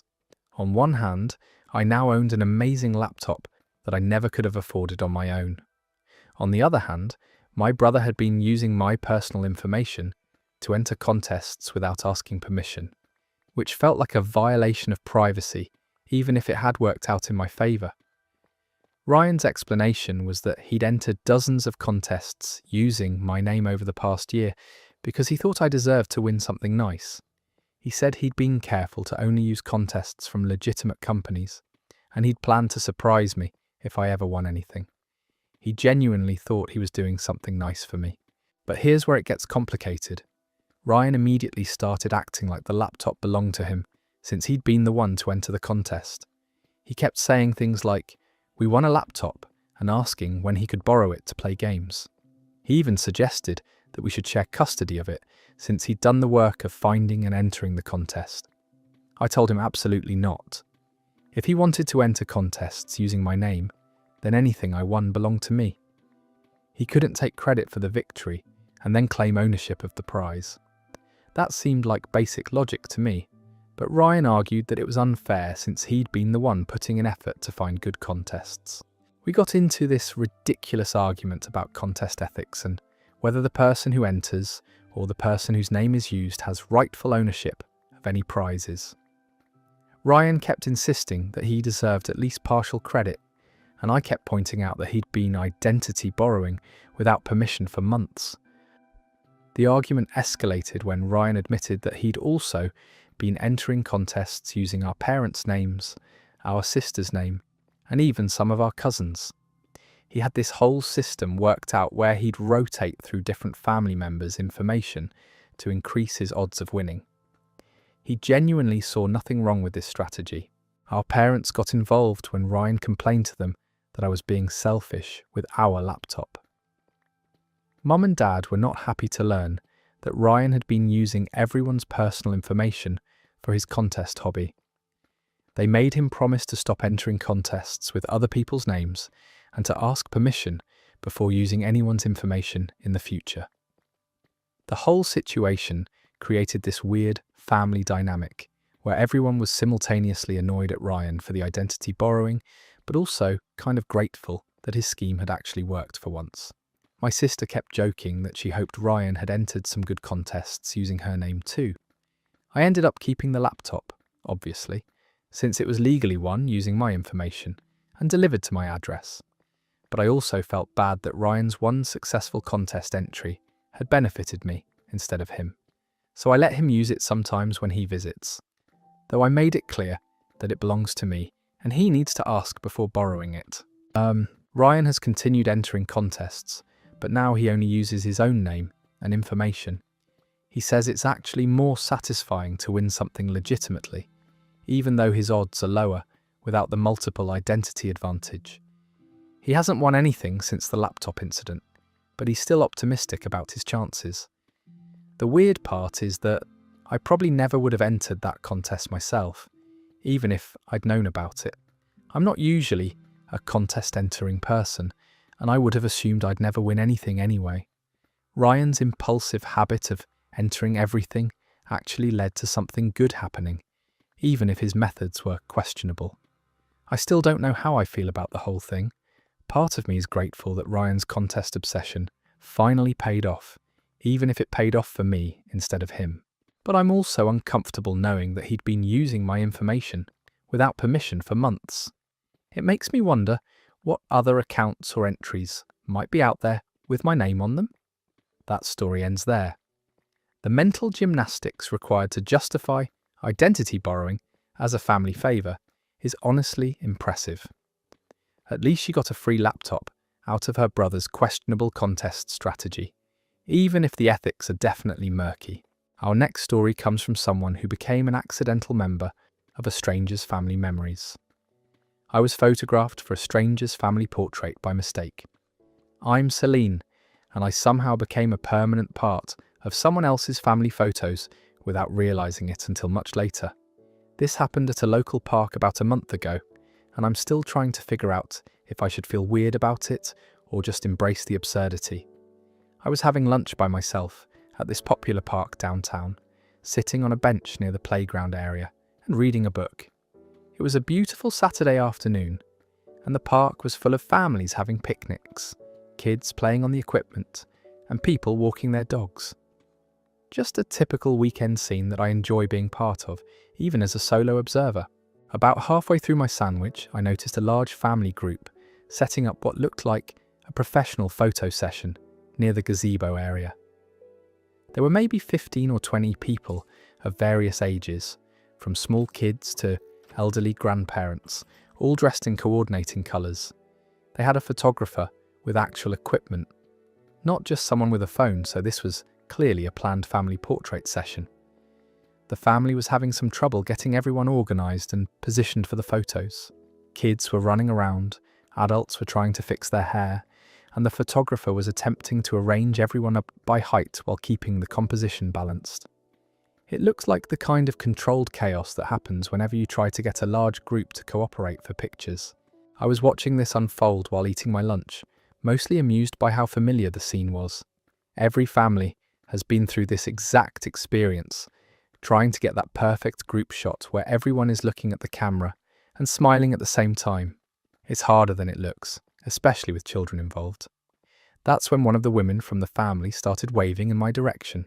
At first I looked around to see who she was signalling to, but there wasn't anyone else nearby. She kept waving and gesturing for me to come over, so I pointed at myself with a confused expression. She nodded enthusiastically and motioned for me to join them. I assumed she was asking me to take a photo of their group, which happens sometimes when families need someone to operate the camera, so everyone can be in the picture together. I figured the photographer needed a break, or they wanted some shots with a different angle. I walked over with my phone, ready to help them capture their family moment. But instead of handing me a camera, the woman grabbed my arm gently and started positioning me in their group formation. She was saying things like, "Perfect, you'll fit right here between Cousin Marie and Uncle Roberts." Before I could explain that I wasn't part of their family, I was standing in the back row of their group photo with my arms around two people I'd never met. The photographer started counting down from 3, and I didn't want to ruin their shot by stepping out or causing confusion right at the crucial moment. So I smiled and looked at the camera like everyone else, figuring I'd explain the mistake after they got their picture. The whole situation happened so quickly that I didn't have time to process what was occurring. After the first shot, the photographer suggested a few different poses and arrangements. The family kept including me in every setup, moving me to different positions and treating me like I'd always been part of their group. Various family members introduced themselves to me, asked how I'd been, and made small talk like we were relatives who hadn't seen each other in a while. I kept trying to find a polite moment to explain that there had been a misunderstanding, that I was just a stranger who'd been eating lunch nearby. But everyone was so friendly and welcoming, and they seemed genuinely happy to have me there. Plus, the photographer was working efficiently, and I didn't want to interrupt his process by creating confusion. The photo session went on for about 20 minutes, with me participating in group shots, smaller family clusters, and even some individual photos where people posed with me like we were close relatives. The kids in the family seemed especially excited to have me there, asking me questions about my life and telling me about their school activities. By the end of the session, I felt like I actually knew some of these people. They were genuinely nice folks, and their warmth and inclusivity had made me feel welcome even though I clearly didn't belong there. When the photographer finished, everyone started exchanging contact information and making plans for how to share the photos once they were ready. That's when I finally spoke up and explained that I thought there had been some confusion, that I wasn't actually part of their family and had just been eating lunch in the park when they'd waved me over. The reaction was a mix of embarrassment, laughter, and amazement that they'd accidentally adopted a stranger for their family photos. The woman who'd originally waved me over was mortified. She explained that they'd been expecting a cousin from out of town who they hadn't seen in years, and when she saw me sitting alone near the gazebo, she'd assumed I was the missing family member. She'd thought I was being shy about joining the group, which is why she'd been so insistent about including me. The family found the whole situation hilarious once they understood what had happened.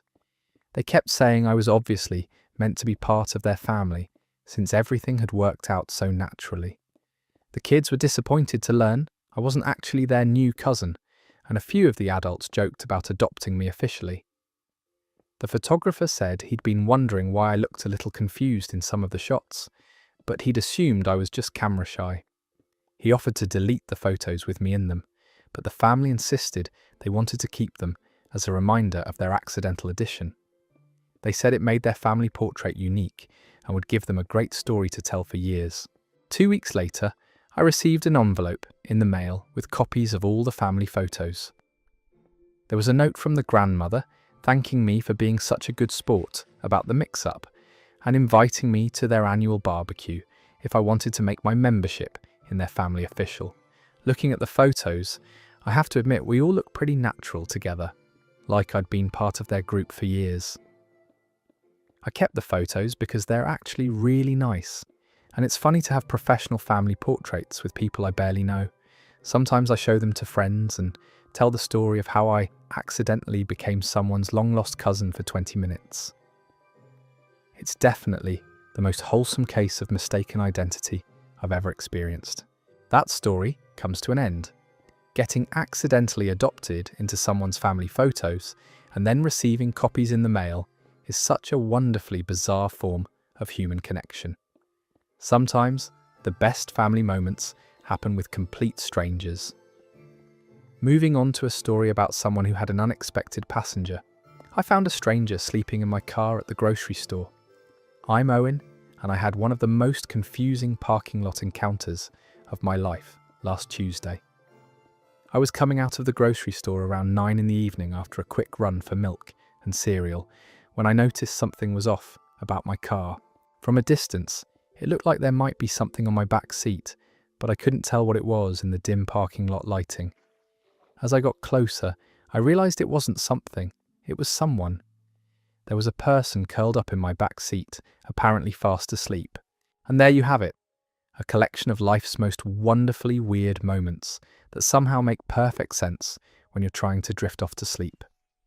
These stories remind us that reality is often stranger and more amusing than anything we could make up, and that sometimes the most ordinary days can turn into the most extraordinary memories. Whether you're dealing with mistaken identities, family shenanigans, or just the general chaos of being human, at least you know you're not alone in experiencing life's beautiful absurdity. Sweet dreams, everyone. My first thought was that someone had broken into my car, but all the doors were locked and there was no sign of forced entry. The person appeared to be a woman in her 20s, wearing a hospital uniform, and she looked completely exhausted. I stood there for probably 5 full minutes trying to figure out what to do. I gently tapped on the window, and she woke up looking completely disoriented. When she saw me standing outside the car, she immediately started apologizing profusely and explaining that she was a nurse who'd just finished a double shift. She'd been so tired that she'd gotten into what she thought was her rideshare, fallen asleep immediately, and somehow ended up in my back seat instead. Turns out her actual ride was parked 2 spaces over in an identical car, same make, model and colour. The driver had been looking for her for 20 minutes and was about to call the police when we figured out the mix-up. She was mortified, I was confused, and the rideshare driver was just relieved he hadn't lost a passenger. We all laughed about it afterward, and the nurse insisted on paying for my groceries to apologise for the scare. She said it was the most embarrassing thing that had ever happened to her, but honestly, after working 36 hours straight, I'm impressed she managed to find any car at all. That story wraps up our collection of perfectly imperfect human moments. From wedding crashes and imaginary twins to mistaken proposals and accidental kidnapping of golden retrievers, these tales remind us that life's most memorable experiences often come from our most awkward mistakes. Whether you're signing someone else's guest book, maintaining elaborate lies about fictional siblings, or accidentally becoming part of a stranger's family photos, these moments of beautiful chaos are what make us human. The common thread through all these stories is how our attempts to navigate everyday situations can spiral into something unexpectedly wonderful, or wonderfully embarrassing. Sometimes we end up exactly where we need to be, even when we started off completely lost. Other times we create problems we never knew were possible, like getting engaged while tying a shoe or going viral while playing hooky. What makes these stories perfect for falling asleep is that they remind us that tomorrow's disasters might just be next week's favourite memories. The stranger whose wallet you find might share your exact name and birthday. The dog you accidentally take home might become your pet's new best friend. The family that adopts you for their photos might send you copies in the mail with an invitation to their barbecue. Life is beautifully, absurdly unpredictable, and sometimes the best thing we can do is laugh at the chaos and appreciate the stories we'll have to tell later. Whether you're the person who accidentally joined the wrong wedding or the one who spent a year maintaining an imaginary twin brother, you're contributing to the grand comedy of human existence.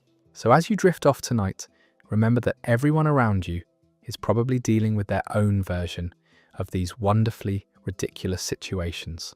Someone somewhere is probably discovering they've been texting their boss instead of their crush, or realizing they've been caring for the wrong dog all afternoon, or trying to explain why they're in someone else's family Christmas card. Rest easy, knowing that tomorrow might bring its own perfectly imperfect moments, and that's exactly what makes life interesting. Sweet dreams, and may your own stories be just as beautifully chaotic as the ones you've heard tonight.